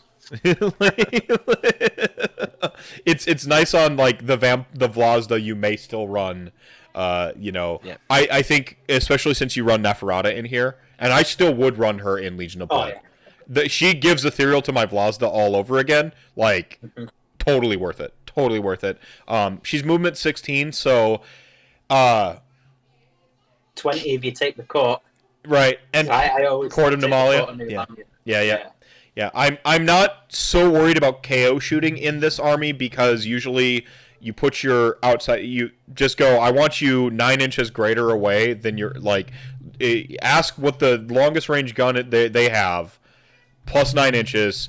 You've got plenty of skeletons. You can keep her protected from shooting when it counts, and then just long enough to get the Vlazda to do its dirty work. So I actually really like Legions of Blood. Personally, I love Aura of Dark Magistry, the command trait. Subtract 1 to hit rolls to attacks that target the general in the combat phase. Like, it is in the combat phase, and we've got stuff fighting out of sync a little bit more. Obviously, it doesn't affect shooting, but throwing that on a Vlazda feels pretty potent. I like Sanguine Blur because +2 inches of movement is always relevant. I guess I'll let you take over a little bit, Michael. It sounds like you've got some takes, some hot takes. There was a tournament before the pandemic started that was being hosted in Brisbane by the guys there. They were before General's Handbook dropped. They were doing an event with no realm artifacts and no, so you couldn't take your ethereal amulet and stuff. But this was the list I was taking, was a Legion of Blood with a Vampire Lord on Dragon, with Sanguine Blur, like you said, but giving pinions as well. So if you get double pinions off, he's moving 24 inches, And so and he can reroll. So for those who don't play Legions of Nagash, our lore spells have something called Locus of Shyish, and this is super poignant. In the future where we do get a Legions of Nagash 2.0, or we don't, and we stick with our book, and they just update some of the language to, make us suffix the item do anything, there's some language stuff that can be updated to help this book out too. Locus of Shyish, if you unmodified cast roll of 9 on any of your lore spells, specifically lore spells, it casts twice.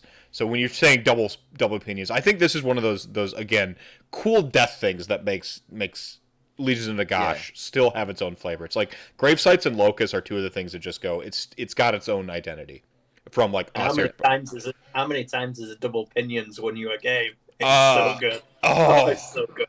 I have gotten a Locust. Too many. I have gotten a Locust at least every game I've played. At least once every game, I've gotten a Locust on something. Like whether it was a double overwhelming dread. So you're like -2 to hit. Yeah. Get wrecked. Or the famed Spectral Grasp with shackles. So you pick 2 terrain pieces, and then you got the shackles in front as well. So they're all half movement. Half movement and D6 charges around the terrain pieces. Yeah. You're just like you just like hold up the double guns, 2 middle fingers, like get wrecked. So double pinions. Go ahead, continue. And you're re-rolling. Yeah, so you're re-rolling your failed charges as well with Sanguine Blur. This was like a list I was looking at running. I had everything painted ready to go, and obviously events got cancelled. But you throw the Orb of Enchantment, which is an artifact from Legion of Blood, where at the start of the combat phase, you pick an enemy hero within 3, and that hero can't pile in, attack, or use abilities. So you're really negating stuff like the Killer Dwarf. He can't get his rerolls. Gotrek, right? Yeah. Sorry, Gotrek. Yeah. You can hit Archaon. You can't. It's once attack, once per battle, and there's no roll. You just do this. Yeah, you just do it. Yeah. It's really, really good. Like you got the turn at the bottom of turn 1. You charge, hit that hero, and if you don't kill it, you certainly hope you get priority, and you swing again, and you should be finishing it off. Yeah. So you're getting an extra attack because you're Legion of Blood. You throw one on, and this is where Death sort of misses out, especially because like the Vampire Lord on foot's command ability is +1 attack, but you got to do it in your hero phase. So you don't know if you're going to make it into combat. So you got to spend that CP. You got to gamble with it. Yeah. So that's where we sort of, lack out. But I'd still rather what we've got than change everything. Yeah. I see a Hobby Bear here just redeemed 1,000 RDP to remind everyone that Chat Gang ain't none to fuck with. And W. Soren says, good evening from Texas. So, hey, Soren, how's it going, my friend? I like Legion of Blood. I think the two main winners in this book as it stands are Legion of Blood, Legion of Night. Legion of Blood is pretty aggressive when it gets right down to it. Yeah. And Legion of Night is super cagey. And I think that's really how I put it down. Like, some of the weaknesses of the army is it feels like Ren can be difficult to come by. Like, we have a high quality of attack until we run into high armor. Like, skeletons, slap shit for, what is it, 80 points per 10? They're about as aggressive as you can possibly be costed by the time when you factor in that they get +2 attacks above 30, right? Like, so +2 attacks, you can have them on +4 attacks with any number of command abilities from around the army, let alone they can really punch above their weight class, especially with bonuses from say Legion of Night where they're in their own territory. Now they're on 4-ups sometimes, 3-ups, in terrain. Like, skeletons can really take people to task. Black Knights are another one of those things. I just watched one whole calendar year by Black Knights on the charge. People just suddenly being surprised when I tell them how much damage they're doing because the damage to attacks off the charge. there's that moment when someone's like got their like, they've got their like they're sort of like medium light unit that's like holding the side objective. They're like, he's gonna have to commit something serious to this to take it. Meanwhile, the rest of the fight's gonna happen over here. I'm like, okay, 15 Black Knights are gonna go over there, and then they're just like, how much damage? And they just like start scooping off like fistfuls of bodies, and I'm like. And then they're fast enough to redeploy to where you need them for the next turn as well. After they wipe that unit out, they're so good. Yeah. So like, there's still a lot of like tech in this book. I think you do fall down a little bit in terms of rend because it's Morghast, which makes their role feel even more significant in the book now, more than it ever was. That the rend 2. The halberd dudes, they just you need them, and you it comes out of target priority. I think that's where Legions of... Go ahead. I had him hitting on 2s re-rolling 1s tonight just because of the Shimon command ability and then Manfred's bubble. So it's just so reliable. Yeah. So reliable. And you only need 4 and you get so many through. I had 2. We're talking about Morghast stories. I had 2. So this was when like the original Ride of KO, slightly before the LON tome came out. I had 2 Morghasts. No, it might have been right when the LON tome came out. I had 2 Morghasts because it was Grand Host. They had the extra attack. So right when the LON tome came out, I had 2 Morghasts wipe out 28 Arknot Company. Just 2 of them. They rolled an 11-inch charge, jumped over a screen, and since it was just the 2 bases, they flanded right on the terrain, like kind of to the side. They went in and just blew up. Like it was I think they killed like 22 to the man and shocked off another 6, and it's just like, get wrecked, with the Reapers, because they're not actually in the book, are part of the Legions as well, like Grimghast Reapers. So there's Ren there. Maybe point-wise, not as good as what they used to be, but they're still relevant. I think they're still relevant. Yes, they still have the summonal keyword. I mean, that's where you get a lot of force multiplication is off that keyword. So they might be worth their points rather than aggressively costed before, right? Yeah. And I think that. Go ahead. Sorry, I just think they're really relevant because at the moment every list I write is you got Krogan, Lumineth running around. That's what I'm looking at. And when you've got wardens that do rend when you charge them, you want to have that ethereal 4-up, I think, and having rend to attack them with their stupid Aether Quartz saves and whatever else. Yeah. I think Grimghast Reapers are worthy of a second look, especially in the context of Legions of Nagash, and I'll do a Night Haunt episode down the line this month. But I think Grimghast Reapers are worth a second look in this book. I think Graveguard are something you don't want to overlook either, especially in Death March or Legion of Night, where they're getting that bonus to save. Yeah. Plus the exploding sixes, like they can just do some work when they're on the double pylon, especially. Yeah. So, but Black Knights are so tanky. Well, and that's the thing is, like, Black Knights are like they're like a hammer tar pit. They're a hammer off the charge, and then they're like, and if they don't do their damage off the charge the way you need it to go, then they become they become kind of pillow fisted. But whatever it is there, it's just kind of going to be stuck there. It comes down to, I mean, but they're so mobile. It's on you for target priority to understand, can, my 10 Black Knights or 15 Black Knights punch through this off the charge with average rolls? Yes, no. Can I afford to get stuck in if they don't? Yes, no. Like, that's on your decision making and your target priority. Like, I will. That's what you were saying.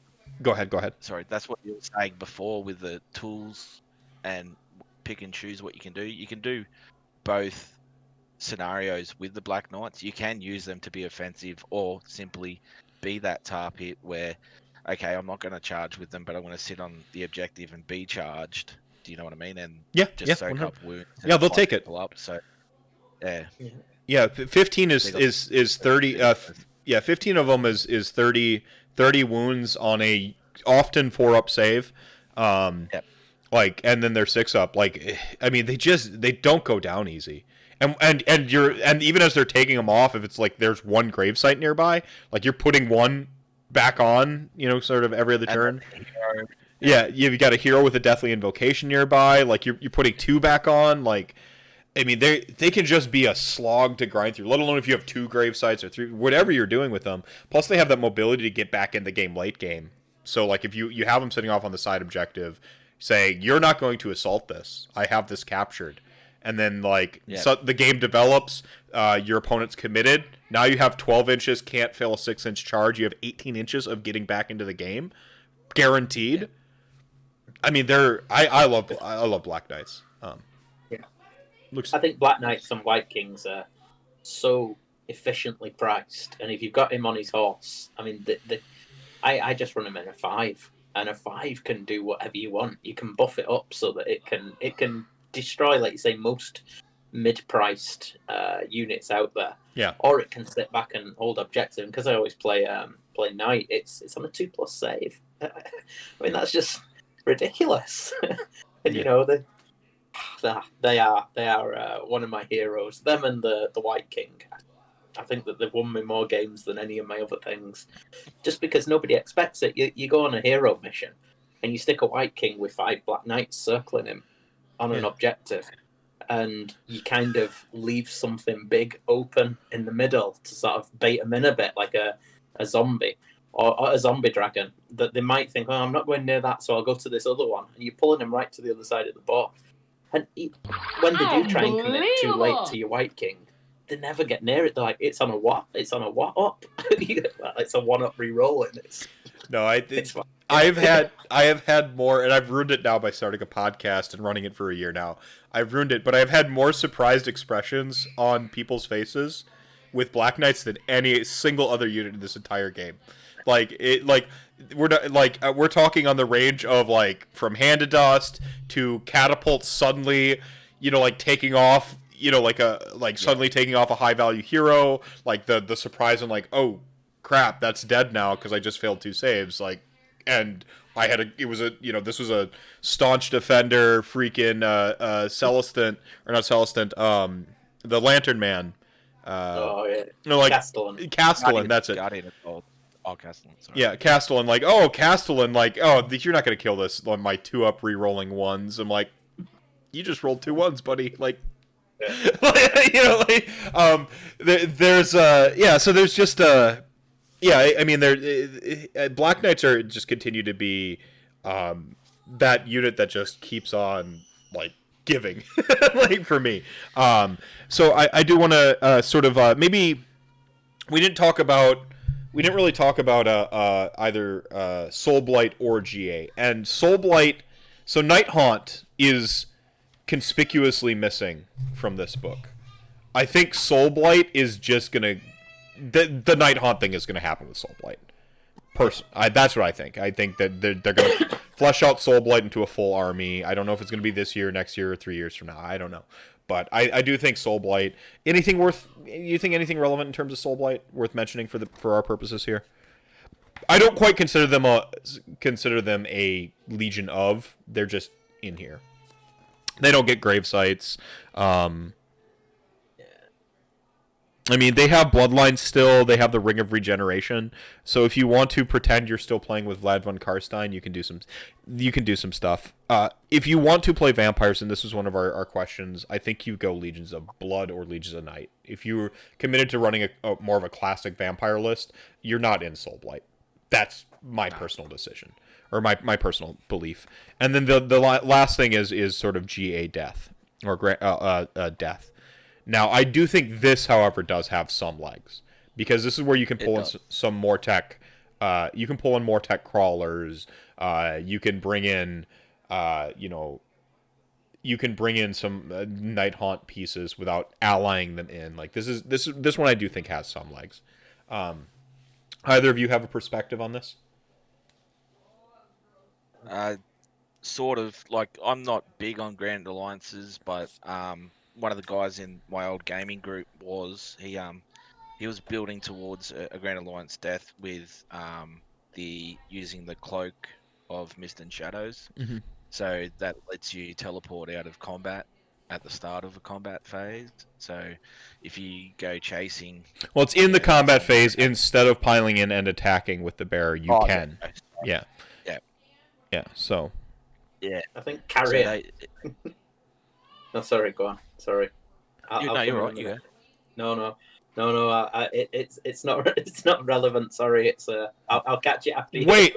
Okay. Yeah. Finish your point and then go with your not relevant yeah, point so- because this is Yeah, RantCast. that was. Yeah. No, the bloke that was running had that with crawlers. So you throw your zombie dragon around and keep it alive by pulling things towards it, and you're just picking heroes off and shooting them away because they're too busy chasing you. Well, I In mean, general. Or to that point, I think that Grand Alliance Death uses more tech crawlers, and that's its secret. Because one of the downsides of Noseric Bone Reapers is they can't often commit the body to protecting the crawlers. It's really hard to protect them. It's costly to protect them. I mean, you're talking at a minimum 130 points plus 200 points for the crawler itself. You're talking about 330 points of something that's, if you're lucky, it's scoring, but if it's scoring, it's sticking its neck out. And just 10 more tech guard aren't going to stop anything, really, from anything serious from taking that point and then nullifying the Mortec crawler by being within 6 inches of it. Because it's the biggest problem with the crawler is it's got a minimum range. the So 6 if you're inches. in combat, Or is it 6 yeah, or 3? you can't. 6. I think it's 6. I'm pretty sure it's 6. So like if you're in combat with it, it can't shoot you. Yeah. You're just getting wuss slapped by the guy with the coffee cup. I call him the guy with the coffee cup. Well, it can't shoot at all because you've got to shoot what you're in combat with, and it's got a minimum range of 6, so it can't shoot. It does have a melee attack profile now, but I have tied it up with 10 Ungors. Just Ungors. for 3 rounds of combat. Just 10 Ungors, just like 60 points stopped your 200. I ambushed them on. You shot across the table, tried to take off important targets, mind you, and then I'm just like, like you're stuck.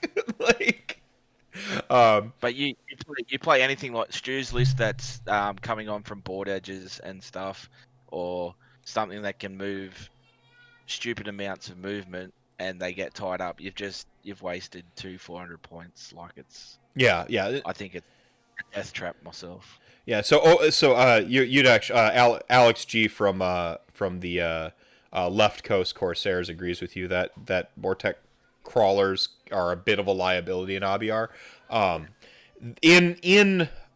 In Death, GA Death specifically, I think that's where they can really, really shine because it's 280 for 40 skeletons.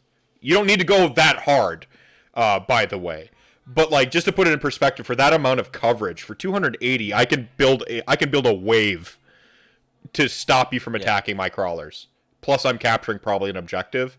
Like, that's a way more appealing to have like completely fanned out. I've got my crawlers 100% protected. I've got Deathly Invocation. Go ahead.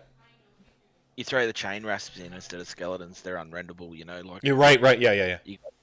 Sorry, I have a skeleton bias. It's well known. I love skeletons. I love them so much. But no, chain rasp are. I tried to say it early so I didn't have to like say it later on that I think chain rasp have a lot more value. But yeah, you throw the chain rasp in instead. Continue your point, man. That's it. That'd probably be better at 5-ups, unrendable, protecting your Mortec crawler. So you might know, I've not really looked at the new Legends stuff. Are Carrion now in Legends? Or can you still take them? In GA? Carrion? I'm not sure. Yeah, the birds that sit up in the sky. Filth. Absolute filth. Yeah, it's dirty. It's dirty. It is so dirty. If you can take if you're taking Grand Alliance and those are legit, that makes the army. I'd have to well, it's not in this book, right? So like you're under suspect to the legend rule, which means legend is a optional, and optional means usually no. So you just have to tap up the TO beforehand. Yeah, you bribe the TO, send in your list, bribe the TO. and then you can bring the carrion. Yeah, carrion's just. I run a tournament once. Well, I do a narrative one once a year, and I do my competitive one. And last year, you should actually, if you get a chance to speak to a lad over here called JP, he does. JP is that JP Yanis? JP Janis? Yeah, Yeah. So we interact JP does we interact on the Twitters all the time, but I need to talk to him for really real. He really did well with Legion of Grief for about a year, so that's one thing. And he did Sacrament for a while, but he's a dirty little bastard because he caused an uproar last year at my tournament because he wanted to bring these carrion, and then he shared some picture of him. He wasn't even buying the proper models, so then he's there. He's sort of like, "Oh, look what I'm doing! I'm going to all this effort." Shared it in our WhatsApp, and then there was chaos. And then in the end, the poor lad had to withdraw his list, and he submitted the list that he'd put at the last tournament. But anyway, yeah, that's funny. They ended up getting comped out of the event. So there you go. But he's a good one to speak to about Legion of Grief. Not a real Legion. Well, yeah, so Sir Flukes a lot here says JP is a dirty little bastard, LOL. I love it. No, we love JP. We do. We love him. No, he's got some really cool. He did a little tangent. I think now you can drink, chat gang. We're finally on a tangent. He did a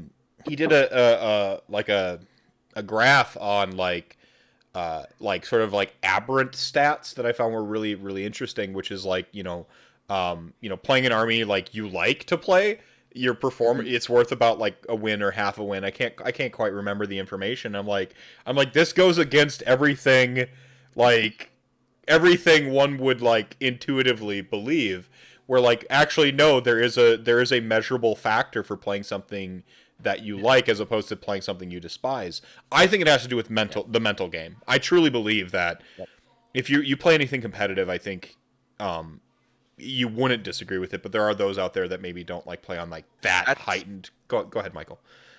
Sorry, that's the same as list writing or list building, my opinion as well. Like people are always asking for advice on what should I do with this, many points for this list or that. It doesn't matter how much you try and help someone if they don't see the value or the way that unit or points should be played, like the list is not going to work unless you wrote it yourself, in my opinion. Yeah. No, I think the really important statement there is like if you don't see the value of the unit yourself, like I can write you the most hard-nosed list with the models you have available, but if you don't, Black Knights, I'm going to come back to them. This is a Legion of Nagash episode. Black Knights, if you don't see the value of that unit as the switch hitter, like it is, that can be the tar pit it needs to be, or this like sort of surprise hammer, like the 18-inch gotcha hammer. Like if you don't see the value in those two things that it's capable of doing, or even that like I can hammer somebody. The number of games I've won in Knife to the Heart specifically on Black Knights alone, because they just don't count on that that ability to smash them and then regen them. I'm literally going to throw these things at you turn one, which usually isn't how I would play a Knife to the Heart, right? Because you're usually posturing, try to pick off some stuff and set up for that turn 3 to win, right? That jump turn. No, it's like I'm going to throw these into your whole army, kill what I can, bring them. I'm just going to keep doing this, and you're going to run out of bodies, and before you know it's going to be turn 3 or 4, and suddenly I don't even need to attack you on that turn 3 or 4. I just go 15 Black Knights, ring, I've got it. Yeah. Where if you don't recognize the value of what you have, some stuff you can win on the back of. Yeah. I think the alpha, old school alpha IJ has when it was getting that sort of in between zone of the new book and the GHB that made them Casino Wa, that just slapped crap. I'm like, you didn't need to know much. You just went, I've got poker chips, I've got these here, I have this many Was, and then you just go, ugh, and there exists stuff out there like that. But I think the true, once you get past that sort of initial sort of, once you get sort of that initial like sort of floor, that skill floor, and then you start to kind of try to live in that that more I don't want to call it competitive mindset, because it's not necessarily about competition, just that place where you relish the game, the gameplay, when you're in that like that mode. If you love and see the value of a unit, I think that's where you really can get dividends. And I think that you can't play Legions of Nagash, bringing it back, look at that anchor point segue, boom, yeah, I'm a professional. You can't play Legions of Nagash without some love for it. I think that's really like a big a really big, if you were to distill out a lot of what I would say about this, is like you gotta love it to really unlive that death life here. No, I agree. I totally agree, and I think we were talking a bit about mental game and stuff earlier on as well. Oh, did I talk over your tangent, or is this the tangent? No. Okay, go. I think we've done the tangent. That was just JP being a dirty bastard and playing with Carrie. But no, I'm just saying, if you love it and you play it with the experience, it's not just knowing the odds of whether or not you're gonna do well in a battle, but you just kind of, everything becomes a bit instinctive with Legions. The way I found it is that because you play it so long, each thing has its own role, and you kind of just, it becomes second nature, and things just, they behave very, very reliably. It's just, you don't use a tool to do the wrong job, and it takes experience to know what each tool does. Yeah. And so things like Morghast, I've seen when I've been watching games and things, I've seen people really, really play them badly. I was talking earlier about Babysit as well. They're not the fastest unit in the world, and if you misdeploy them, you might not even get some action from them until turn 3, turn 4. You don't want to be paying that many points for a key elite unit that isn't going to be involved every turn of the game, really. So I think that these sorts of things you just pick up, and if you love the narrative behind something, you'll push it and you'll make it do things, and you'll make plays with something. Manfred is, nobody likes Manfred. I love him to bits. He does shit on that table. You will not believe. It's like no other modeler do that, and it's because I push him, and he's almost in character, and I give people shit while I'm doing it. In a positive and friendly way. Right, no, I get what you're saying. I don't abuse people. But, it's Manfred. And you do get in the heads a bit with it. Oh, this is... And it's all a bit of fun. But people fall apart when they play Manfred. Well, this is... I do this with Nagash. He's by far my favorite Warhammer character. And, like, I'm a Omni nerd. I love tons of stuff, We're talking, like, in the lexicon of how many nerd things I love, Nagash is in, like, my top 10 list of, like, characters. Just the self-made, I don't need no man, like, sort of, like, the hubris, the arrogance, that's his ultimate downfall. There's a lot that I love about it, but when I play Nagash, I am in the mindset of being Nagash on the table. And I do, you're talking about, like, in the fun way, kind of playing with your opponent sort of mentally, or, like, when I do the hand of dust, I'm just, like, I'm talking the whole time. Like, the whole time. I'm like, now, right about now, you're asking yourself, is he right-handed or is he left-handed? Does it matter? I'm just, like, being a total shit. But, like... I'm the complete opposite when it comes to that. I'm totally silent, and then they pick a hand, you go, are you sure? And they're just like, yes.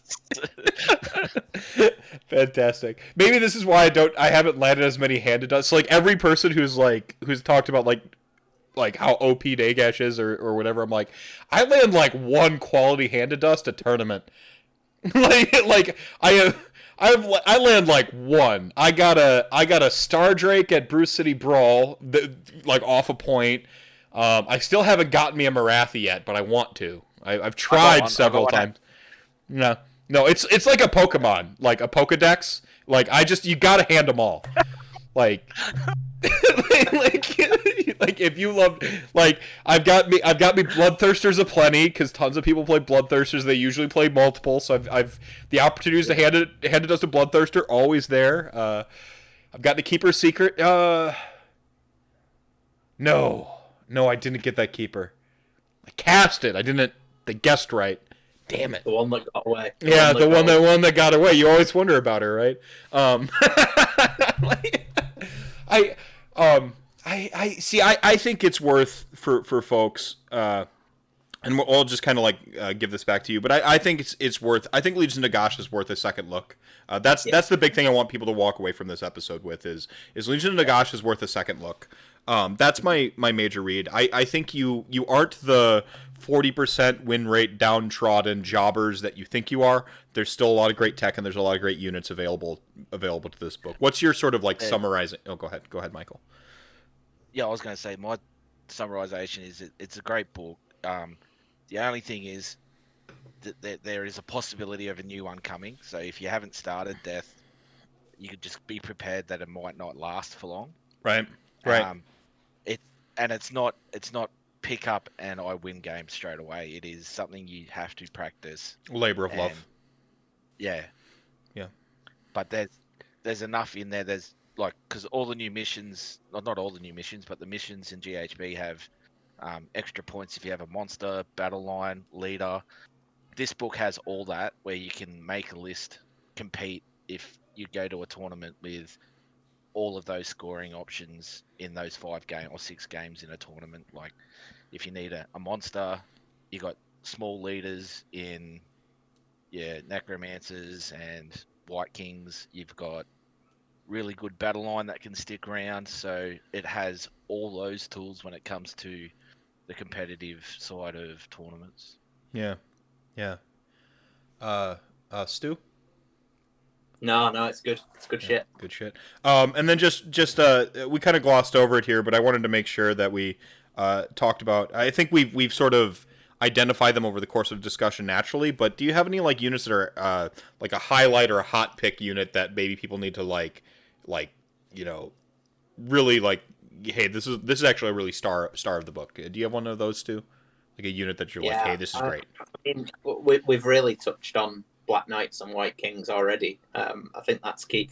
I think that Morghast Harbingers in Legion of Night, they really can't be overstated how good they are. They're just solid.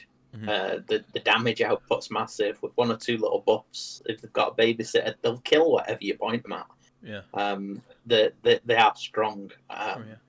And they're terrifying. It's my first drop every time. I lift them up, say these are going in ambush, and then I place them right on the side of the table. Yeah. And people are just looking at me like, oh, what? Where's that coming in? Yeah. Throw shit. There's my first dead drop. There it is. Yeah. Right.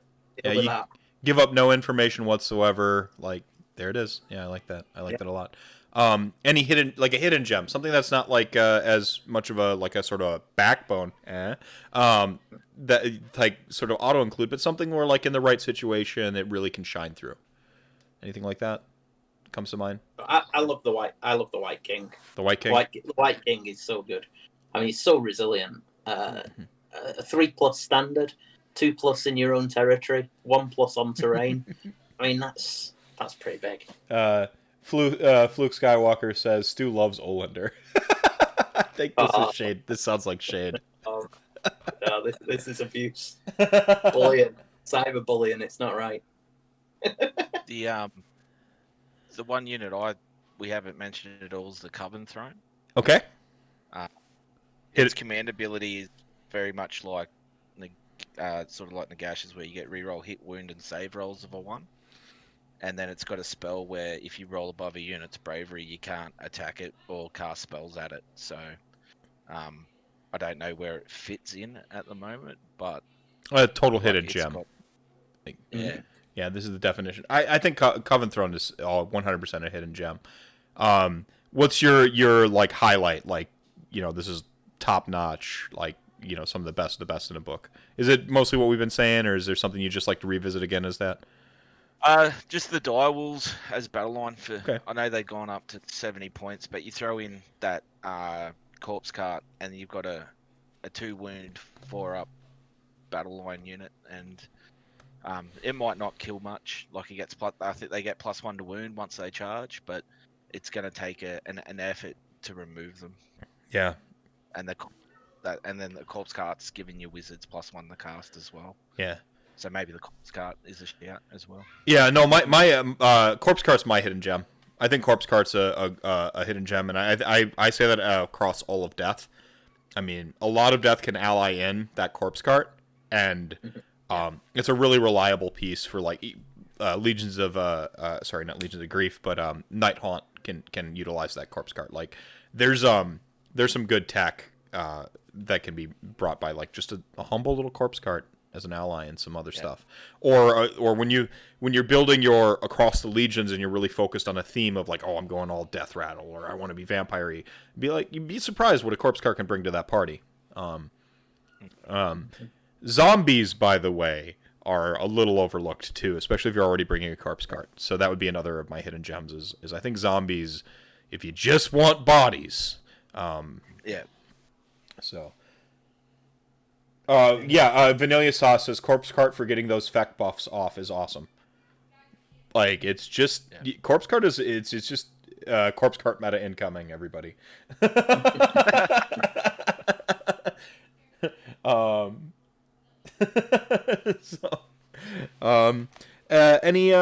Any last soapbox moments? Any rant you want to get off your chest? This is the time. I think that 6+ save it. I'm still aghast. There you go. There's another one for you. I'm aghast. 6+ death. I mean, the Death Lords. Yeah. Come on. Yeah. Death Lords. Why do they have a Deathless minion save? They're a Death Lord. Give my Mortarks a 5+. I don't want anything more than that. Yeah. Well, I mean, you took away our redundancy, so at least enhance it a little bit. Make it cleaner. It's weird because like taking away the redundant death saves only really hit a couple armies, and none of them were problems.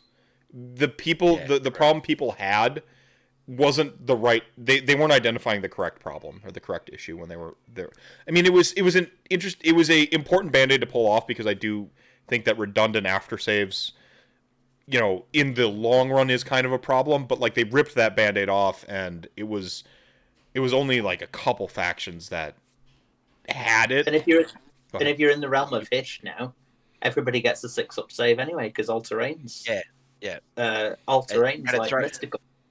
Yeah. So I mean, come on, what's that all about? Yeah. Yeah. Correct. Yeah. So you got to. Yeah. Stu whining about death saves? Never. Luke, man, you're just you just lay it in, man. It's abusing me. Yeah, it's abuse.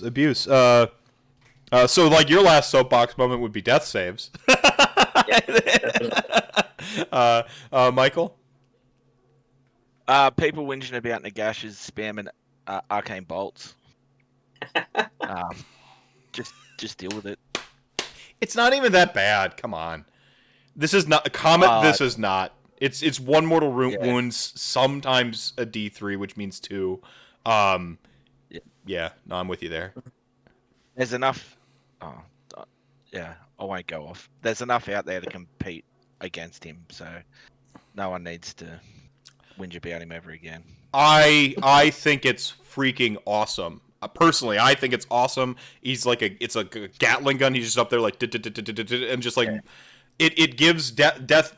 Doesn't have ranged. We have magic. It's a very magic-y way of getting some ranged output. It's not competing with the exploding mortal or the exploding mortals of like archers from Lumineth Realm Lords. It's not competing with KO levels of shooting and range damage. Like you can try to unbind any those. You're gonna see me roll that 7 and just barely get it off. You can try to unbind it if you want.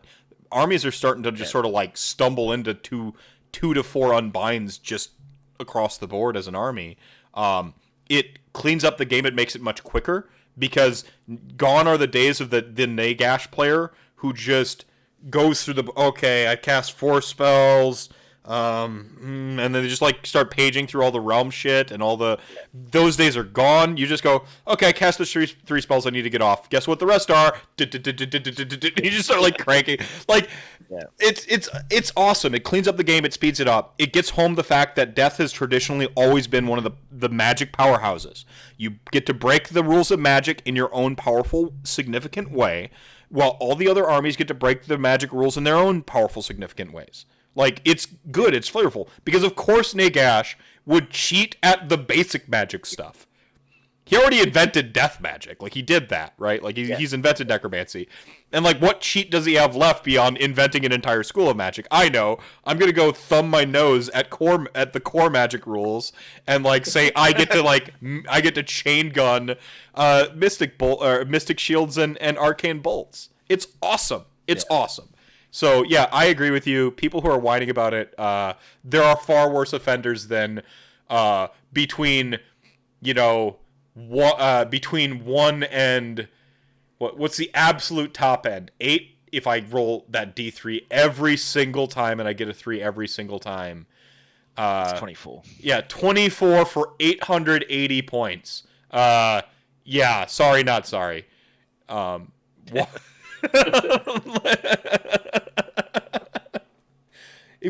Arcan as well for another 3. There you go. Yeah. Magic missile meta incoming. Let's go. And then the sort of last thing I do is anything you want to put on blast. I know you've got a tournament, Michael. You want to shout that out real quick? Yeah, the end of the Everwinter is a tournament here in Australia. I'm running in Canberra. I've got people from Sydney and Victoria coming. Hopefully, we're praying that states open their borders again so we can get amongst it on tables. I know a lot of people in Victoria, where Australia has a bit of a COVID problem at the moment, struggling mentally and needing to get around like-minded souls again. So hopefully we can make it all happen. It's sold out. We've got 40 people coming at the moment. So fingers crossed it all opens up and we can get amongst it. Right on. Stu, anything you want to put on blast? Anything you want to shout out? Well, we've just started a YouTube channel where we're doing battle reports. So if you search Northern Invasion TV, it'll have our little... Oh no, I haven't got a thing. Oh, one of these. So have a look. There's plenty of death stuff on there. You'll get to see our Mortart masterclass on Sunday, Hell yeah. where we're against Thinch. But no, we're only just starting, so we're getting there. But I think we've got about 8 or 9 battle reports up so far. So we put one up every week. So yeah, check that out. If you subscribe, then I don't know, something happens when I get 1,000. Can't remember what it is. I can live stream. I can live stream events. We're hoping to start live streaming our Scottish events and games as well, rather than just putting pre-recorded stuff up. So yeah, go and give us a subscription. Yeah, subscriptions are free on YouTube. There's no reason not to do it. You can even in your in your settings say never tell me about this ever again. Yeah. But just don't press it anyway. Yeah, so you just press it, and then he gets the numbers, and then he can live stream some Scottish events to bring that sort of Scottish meta to the foreground. And I think the more Age of Sigmar, the better, personally. So go do that real quick. I'm gonna self shout out a little bit. This is Mephtober. It's 5 weeks in October, because October is the best month, so it has 1 extra week. That's how awesome it is. And I will be doing a Age of Sigmar Death Army focused video every week this month, all throughout. And you're like, but wait, there are basically only 4 factions. What about the 5th one? What indeed? I see that you got Matt doing the Night Haunt. Yep. You can ask him about Black Knights, because before he jumped on Night Haunt, he was running Sacrament a fair bit as well. Just asking for some stories about Black Knights. He was really good with them. I'll be sure to. Yeah, I've got local Tanya who's been with Flesh Eater Courts since basically through all the ebbs and flows of it, pre new Battle Tome and everything. So it'll be cool to get like a sort of local hero's perspective on that. Got Matt. I've got Sean, who's an American transplant in Australia as well. So I guess it's also Oztober, because I've got a bunch of guests on from Australia apparently this month. Yeah, he's gonna help me out with that 5th Death faction. And then we're gonna close out the month with Ossiarch Bone Reapers, which is the army that you can actually see my cabinet here. This whole shelf here, that's a bunch of Legions of Nagash stuff. Below that's my Beast of Chaos, and below that is my painting project stuff. And then up top is like my featured models. So that's where Nagash himself is, and some OBR stuff. So So like OBR is kind of like my top shelf army right now, but LON's never too far from here. Chat gang, thank you so much for joining us tonight. You are the show within the show. You are the reason we do this thing. Remember to drink your milk, pay your taxes. Go follow Stu on YouTube, Northern Invasion, and Michael. I look forward to you bringing death to next CanCon and destroying people, crushing their souls, and especially mortal wounding. What was that? CanCon got cancelled Already. Yeah, they come because CanCon's a massive event in Canberra. The whole event's been cancelled, so I'm not too sure what Clint's going to do, because he's the one who runs the AOS tournament at CanCon. I don't know if he's thinking about running one down here anyway or not, but yeah, it's just unfortunate that due to COVID and whatever else, they've just canned it straight away. Yeah. And it's it is what it is. Yeah, it is what it is. But I still, in the future, look forward to you crushing it with death. Yeah, continuing the streak anyway. So thank you again, everybody. Both of you, awesome for making this happen with your crazy schedules. And thanks for having us. Yeah. So thanks for having us. Yeah, thank you. And good night, chat gang. Thank you for hanging out with us.